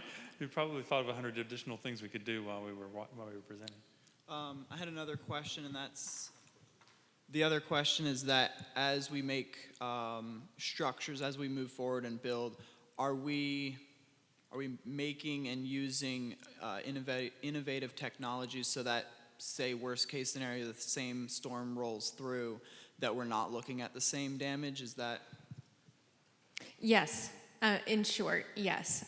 Priorities for resilient and hardened infrastructure citywide, not only with the downtown, thinking about green infrastructure, ways, natural ways to be more resilient to future impacts. Yes, in short, All right. yes. Thank you. Thanks, Joel.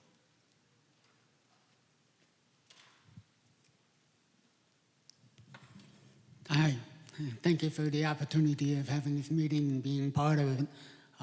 Director of Agency for Deaf Advocacy and Services, Pastor Mark Ehrlichman from Crestview.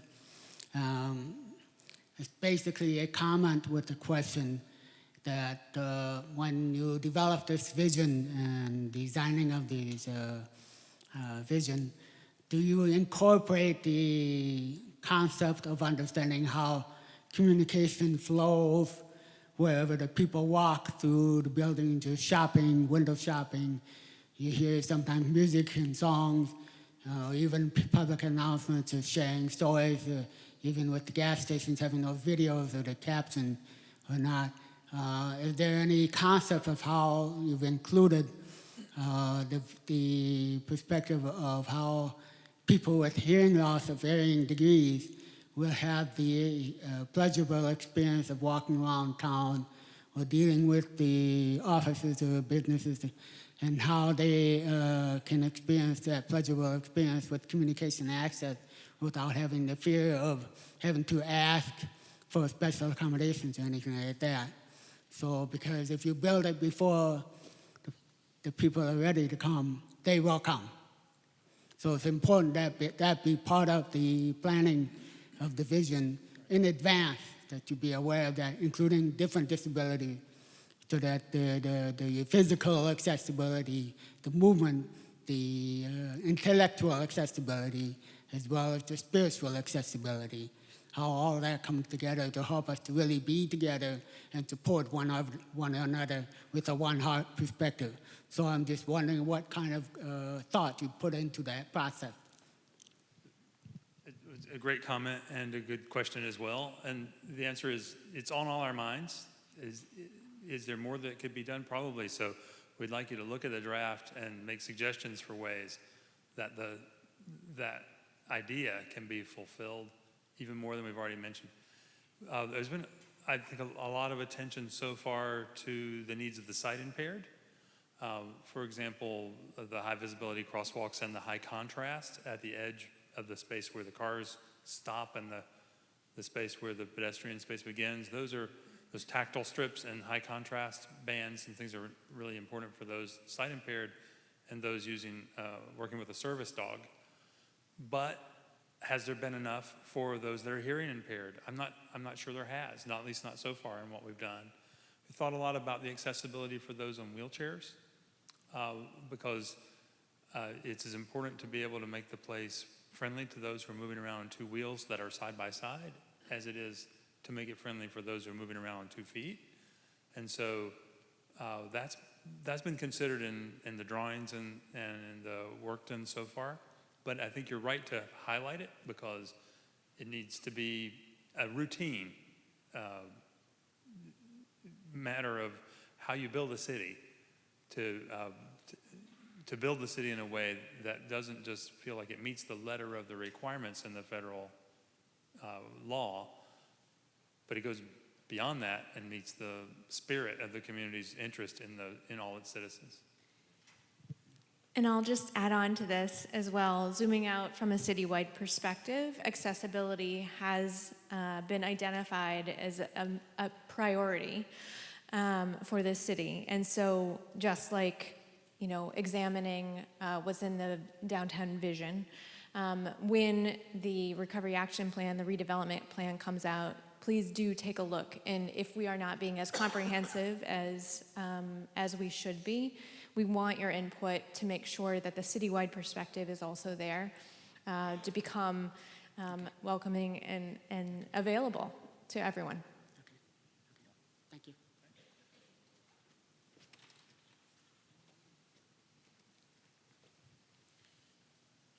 Good evening. My name is Dale Arnold, small business owner here in town. My wife and I own Stem to Stern Sailing. We are a sailing school and charter business. And what we'd like to know, in the short term, I'd like to, like I said, I'd like to touch on Cornerstone 2 activity. We try to bring clients to Panama City as much as we can. What are we going to do to make this place a destination and utilize all that we're going to build? What are we going to do in the short term to do that? Sure. I mean, I think it starts, one step at a time. But the whole idea is, oops, sorry. The whole idea is to get that activity, started. And so, there's ideas for, little pop-up businesses and temporary structures, things that could happen in the near term, and in the long term be replaced with permanent things, and that can happen over we show them on the marina, but that could be other areas, the streamlining and changing the regulations to make it easier for new businesses to come in, I think is maybe something that can help encourage more activity, more things to happen. So I think it's going to have to happen in a number of ways. I don't know that there's an easy answer. I don't know if you all have an easy answer, but I think it's just something that once you get started, obviously it gets easier, and it's making those first investments. We're really encouraged to see the brewery coming in and things like that happening. And I think once more of those things start happening, we've seen it happen in other downtowns where it just kind of snowballs and more things start to happen. What we heard during the public meetings during Charrette Week and pre-Charrette Week was a very strong theme that Panama City should be unique and distinctive from the other communities surrounding it as a destination and an attraction. And so one of the themes that Dover Cole and Victor brought up through these is, the proponents of the arts and culture here. There is the low-hanging fruit, the activities that can occur starting today that don't necessarily require infrastructure to sort of generate excitement and activity related to encouraging the arts community to come back and thrive in the way that it has pre-storm. And so there are other opportunities as well to make it a destination that is something distinctive and different from other communities nearby, a place to come and visit and stay and play. So I would just welcome you to also not only take a look at the downtown vision, but once the recovery action plan, the redevelopment plan drafts are out, and available for public review, take a look at the quality of life portion in particular, which will sort of tie in those elements and make sure that it's comprehensive in ways that you think are real opportunities for this place to be distinctive. Sure.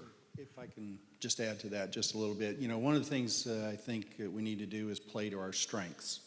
And, any town USA is typically landlocked. It's just surrounded by land. What do we have as one of our treasures is our bay. how do we extend destination from just being the historic area to extending destination to being what's available in the bay? You know, can we get regattas going? Can we get, we used to have those little tiny boats, that racing boats all around that we used to have in the bay. I mean, we used to be a destination for those kinds of things. And can we not go back to our glory days of being able to extend tourism so that we can leverage our waterfront? I mean, we have 51 miles of waterfront within the city of Panama City. And, you know, one of the things we want to do is enhance our access to the bay. That was one of the cornerstone ideas, is more access to the bay. Why would we want to do that? Because we want to enjoy the bay. We want to have more destination from the bay, share that with tourism as well. Tourism doesn't have to exclusively be Panama City Beach. We're very glad Panama City Beach is doing well in the tourism industry, but there's wonderful opportunities here on this side of the bridge, and that's what we need to maximize, in my opinion. Sure. We're part of the Intercoastal Waterway, for instance. We're a doorway to the Gulf. Four corners of the world can get to us, and we don't have anything. We get phone calls. We also represent Masalina Marina, my wife and I manage, and we get phone calls all the time about transient slips. We have no place to stop in Panama City that we can stay overnight and enjoy Panama City. Now, my second question is 231 bypass to get to the beach, rumored, I guess, but coming down 231, turning right on 23rd or just before 23rd and going zipping straight to the beach. Is that something that is happening, and if it is it something we need to worry about? And if we are, is that something that's in the plan? So there's a number of FDOT projects that are going on simultaneously. I think what you're speaking to is the 390 widening project. Right. That is definitely happening, and it's going to happen from 231. It'll go through Lynn Haven, meander through Panama City, get to 23rd Street, and then head out toward the college and the new flyover going to the bridge. That's happening. That's going to happen. There's also, widening of 77 and 79, so now people aren't going to be so dependent about coming down 231 as a primary corridor. There will be other corridors that will bring people south into Bay County. But we've taken that into account, and we're going to address that. Is what I'm. Oh, yes, sir.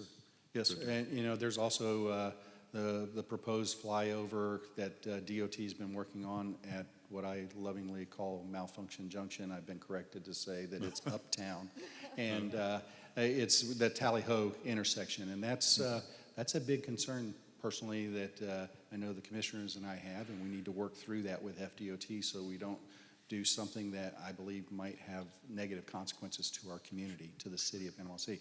But those other corridors, that's happening. Those are already in play. Okay. All right, thank you. Yes, sir. Thank you. I'm sorry. One quick follow-up.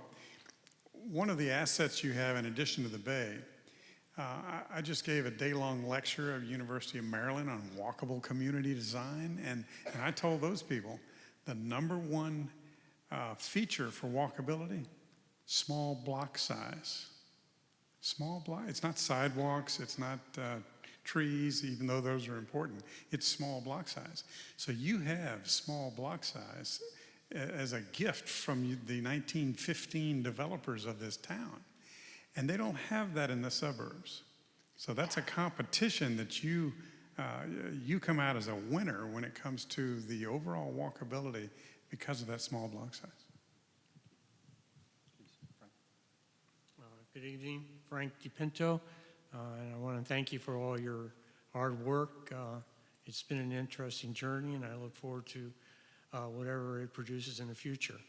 But I have an important concern about the Civic Center and the public input. At the last feedback meeting, it was ambiguous, and it wasn't clear what the community wants with the Civic Center. And I would suggest that we can just go through a quick question, raise a hand, yes or no, and that we can get over that hump, and it would be important input for the planning process.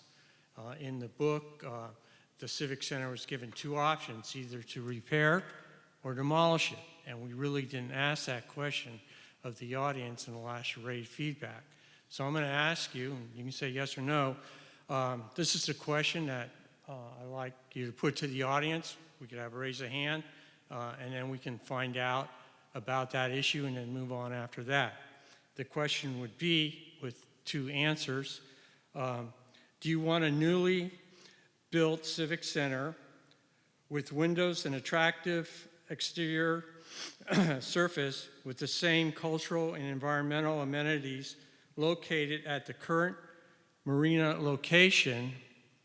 Or B, do you want the civic center destroyed at its current location? So we can ask the audience, do you want to keep it or do you want to have it destroyed? Because that's the options that were given in the brochure. Well, this is the options that were given in. It would at its current location. Well, or alternatively, build a building like you just described in another location and have a higher and better use of the marina space. Potentially, that's a third option. Okay. So I think, and candidly, just not to cut you off, I just want to share with you, we don't even know what's in the realm of the possible yet because we don't know where we are with our insurance coverage. We don't know where we are with regard to FEMA coverage, with regard to 406 mitigation monies, with regard to 428 monies. These are wildly complex. That's why we don't want to rush to failure with a decision. Certainly, there's going to be much more conversation, in my estimation, with regard to the future of the Civic Center. I think one thing is absolutely sure, there will be a Civic Center in the historic district of downtown Panama City, period. Period. Where? I don't know. But does it remain at the marina? Does it come inland? I mean, to me, I think kind of a bad thing for our community, for particularly the city, is the fact that we have a high dollar item on the water's edge that's, the next storm's not going to be a wind event. The next storm's going to be a tidal surge. Do we want to have that thing become a flooded event, or do we want to move that item inland? These are all questions that are going to have to be answered in due course. Who will answer those questions at what times? Well, there will have to be town hall meetings with regard to that. I mean, there's going to have to be a collective process in this, but we're not even there to that point yet because we don't have the facts. I mean, everybody's going to say, well, how much are we going to get for insurance? I don't know yet. The insurance people don't know yet. How much are we going to get from FEMA? I don't know yet. I mean, these are all key ingredients to that decision-making process so that we can all make a data-informed decision for what's best for our community. All right, good. I appreciate that. Thank you. Thank you.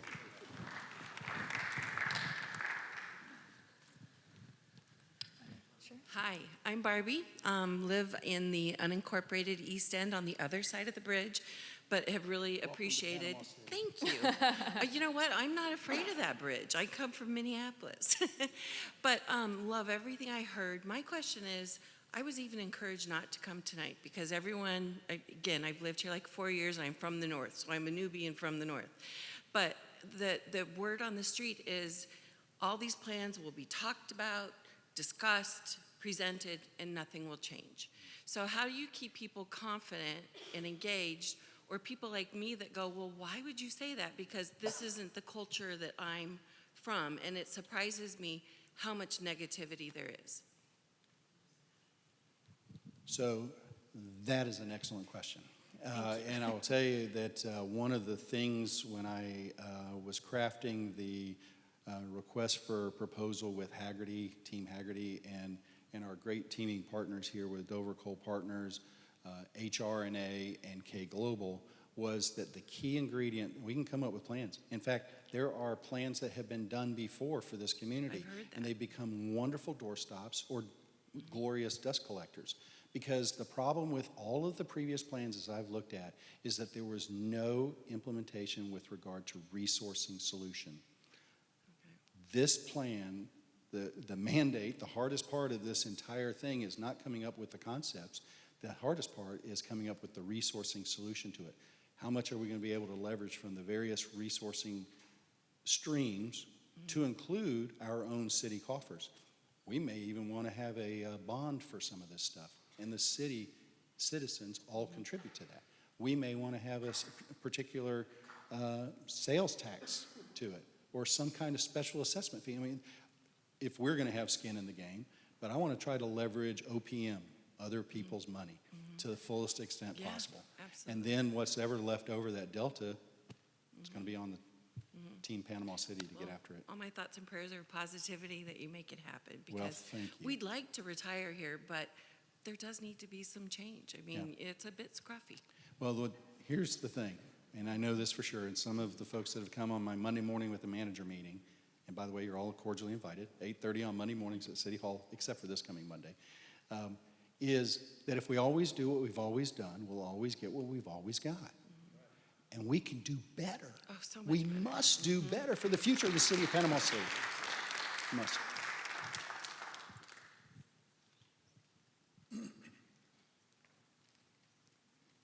Hi, I'm Nick Meninati. I'll start with feedback and then a question.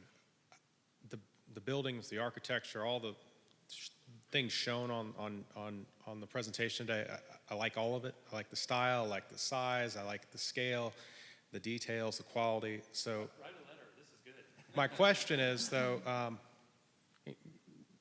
the reality is our area is not that affluent. We don't have a lot of investment historically. So what is the strategy that our team of consultants is recommending to actually achieve that level of architecture and not to overregulate to the point where we end up with nothing? Well, that was a great question, and you actually began to answer it with the tail end of what you said there.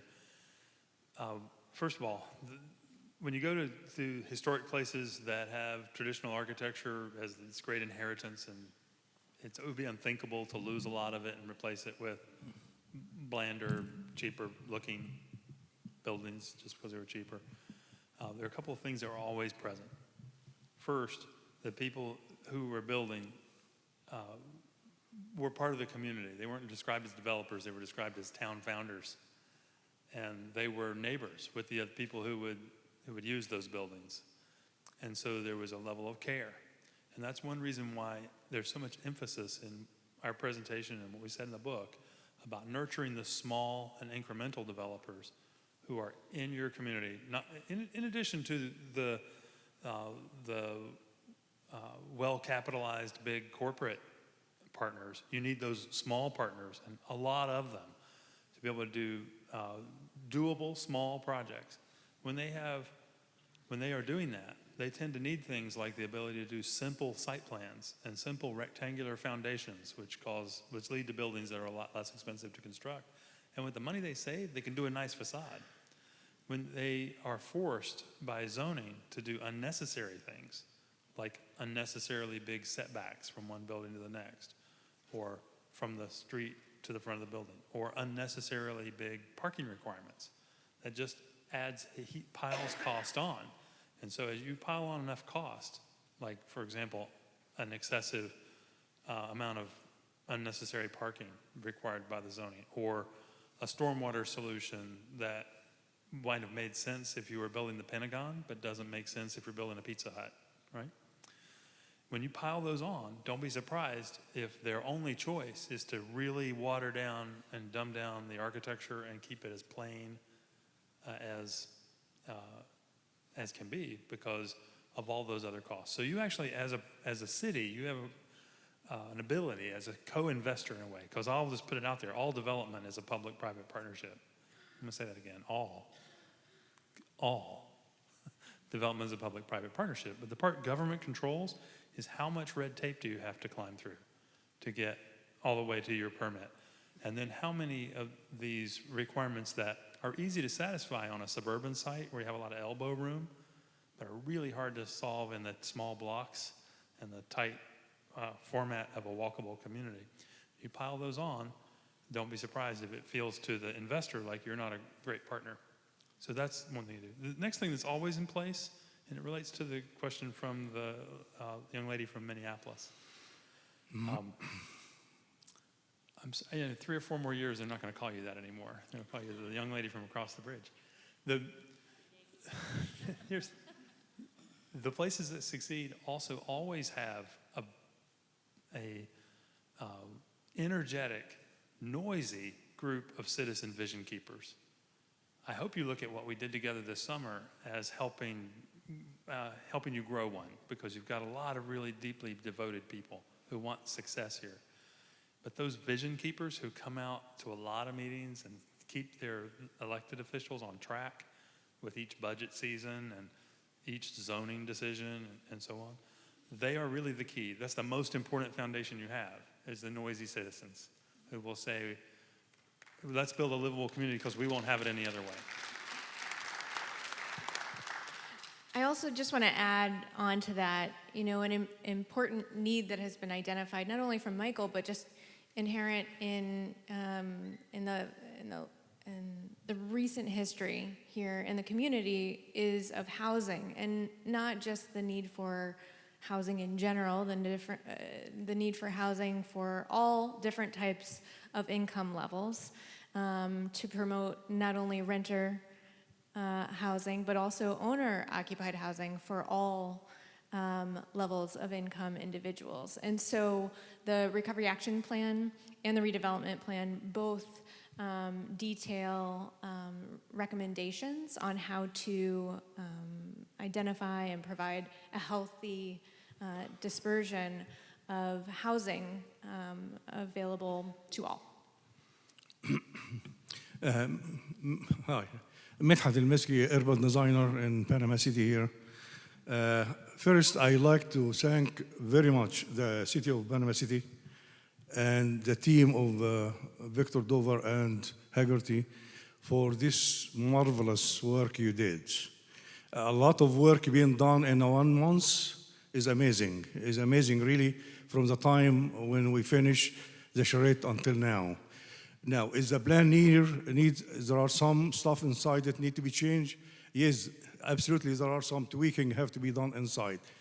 But the idea of the 10 cornerstone, it's a great idea, which is really cover all the vision of the people and cover all the vision of urban designer and make any town can be successful if we handle it in the right way, in the right time, and put priority for what we need to start. For instance, if we need to change the standard for the architectural standard or the planning standard, we need to start immediately so that this will control what we need to do. The developer, when they come, they have something to follow according to the vision of Mr. Dover or the plan itself. It's a great idea, and I like exactly what you said, that this 10 cornerstone can be also applied to a different area in the city. It's not only in this area. So it can be, it depends on really who's handling that and who is implementing that and how is the city going to handle that. That is, in my opinion, we start to put our feet in the right direction. For a long time, I've been here. I've been almost 25 years. I did a lot of stuff with the city and with different developers, but I feel that we are going in the right direction. Did we need to do some homework? Yes. Did we need to give some input for this next 2 weeks? Yes. But we need really to be honest with ourselves. We need to go ahead and start to do the work. Thank you very much. Thank you.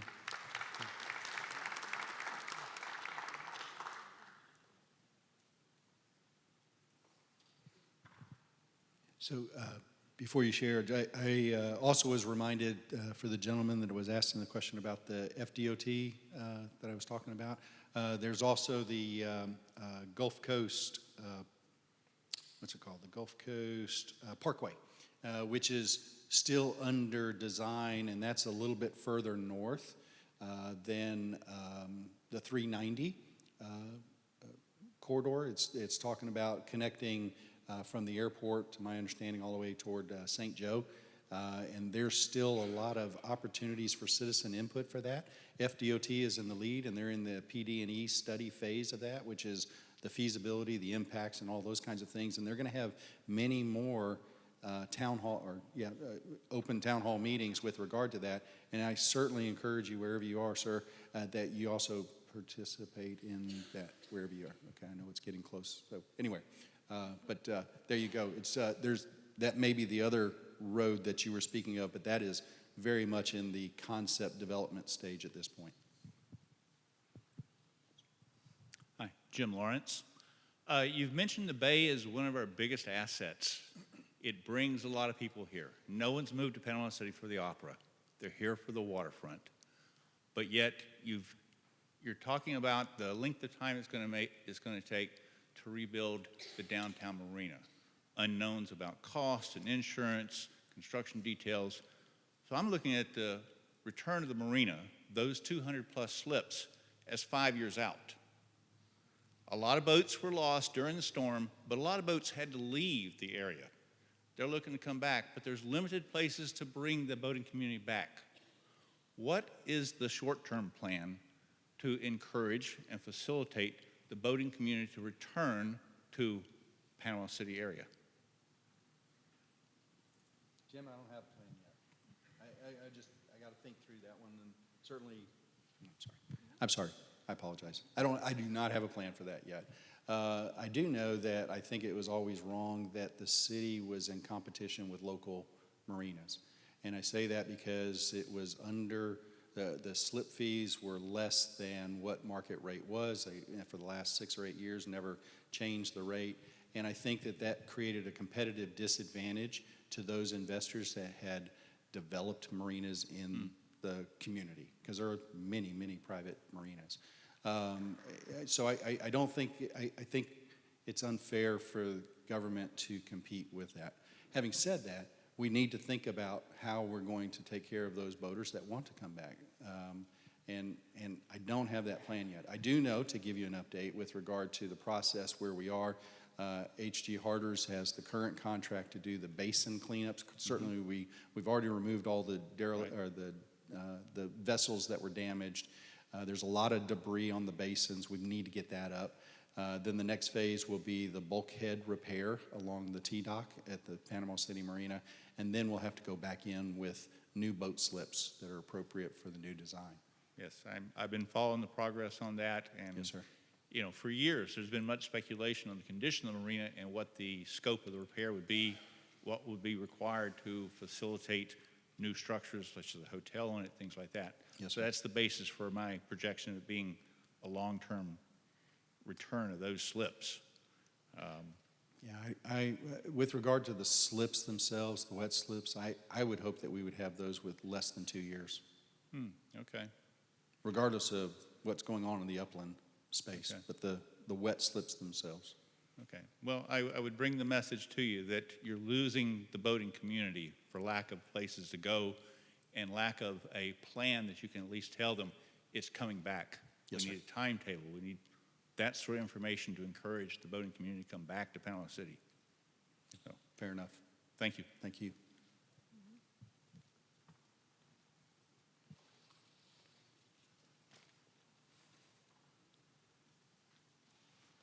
How you guys doing? I'm Robert Barnes, and I love the presentation. Now it's the refinements in it and the details are really coming on strong. I really appreciate the work. I'm not so much here to ask a question as to kind of comment a little bit on what Frank DePinto brought up, and I think I really kind of want to just address the community regarding the Civic Center and the future there. I think we all recognize there's a strong consensus that hotel complex and lodging is a very important part of the future success of the downtown Panama City. I think everyone can be in consensus of that. And so the success of that hotel is really going to help drive what happens in the downtown area for the future. Some sort of civic event center of some sort in immediate proximity of any hotel development there could be a critical factor in success of that hotel. And so, of course, removing the Civic Center to some area outside the downtown center is just foolish, but it may be a consideration as a best use of that marina property to have some sort of event center on the marina, in the same place where it is now, to help drive that hotel complex down there.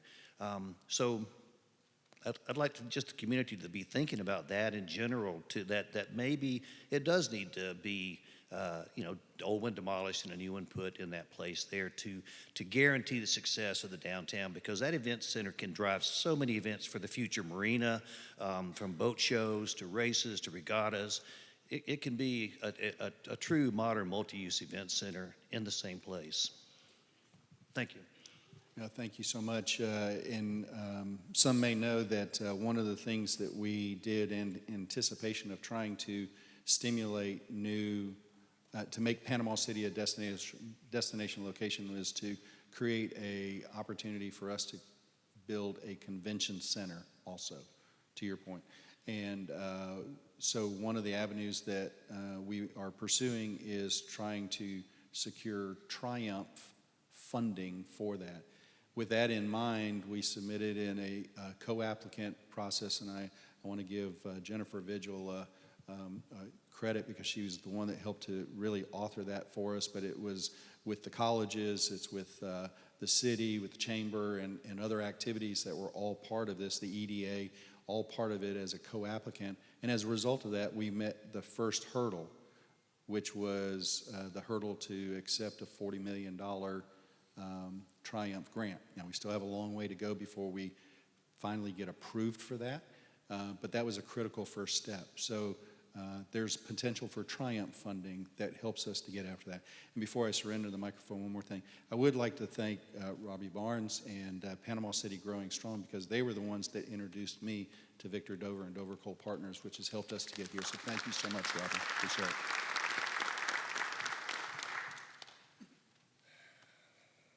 Hello, Alan Branch, 316 Park Avenue. Do I say that here too? No. Okay.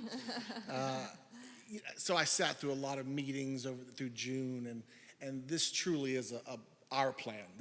I see things, I heard meetings in the plan. I've reviewed a lot of plans over the past 3 years, city plans, our city plan, other city plans. This is more than just pretty pictures. These are not just possible things, these are feasible things. And I'm excited about spending the next however many years trying to help implement some of these things. I want to really make sure that we do an incremental approach. I don't want to do this week you're getting 10,000 trees downtown. I'd like to do a block by block kind of thing, something like, little bits of progress give us hope as citizens, and we need to see little things. There are lots of little things you can implement that's in the plan. Code changes. Let's just hack those parking plans, and then automatically start getting apartments. I have a few projects waiting for that parking regulation to change. I have projects waiting for the parking regulation to change. And I think you'll see that when you get that changed, progress will happen. I think this is an awesome plan. There was so much care that went into this plan. Their team just was constantly asking, what can we change? What should we do? This plan is people, my wife said, what do you like about it? I said, give it all to me. I want every bit of it right now. But we can't have it right now. But we're ready to put in the work. And so let's get to work. Thank you.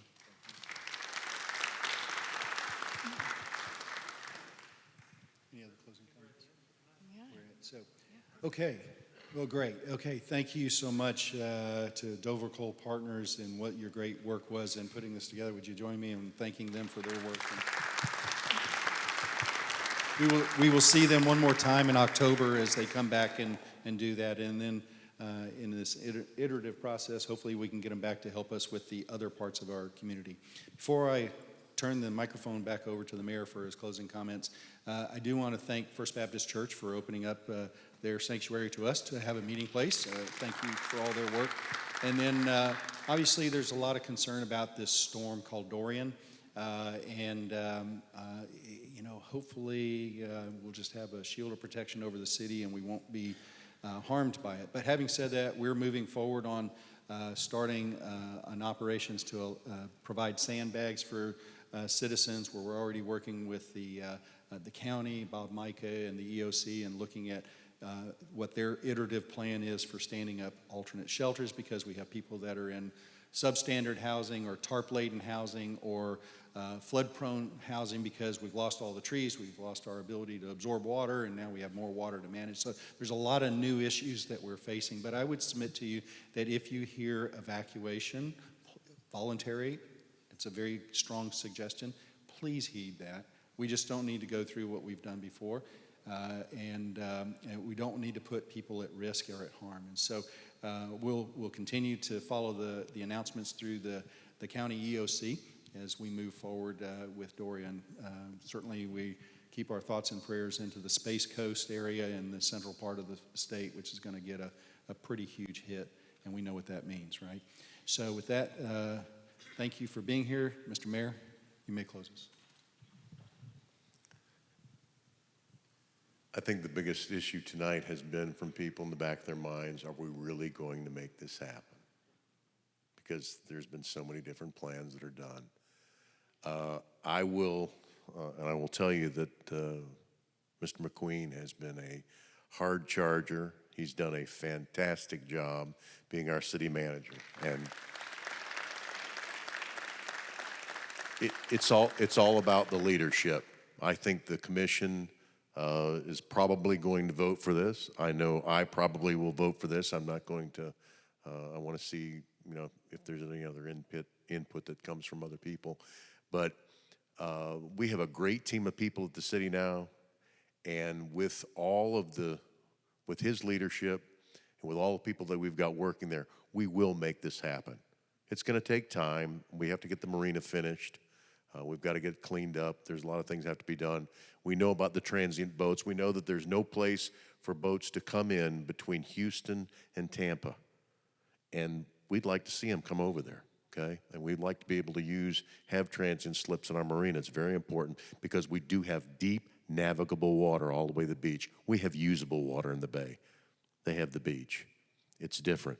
But there is no other place between Tampa and Houston that 100-foot boats can come in. So we're very cognizant of that. I think we have a great partner with St. Joe, and so we will work diligently to make this happen. Thank you so much for being here. And tell your friends that didn't show up that we're going to make this happen. Thank you.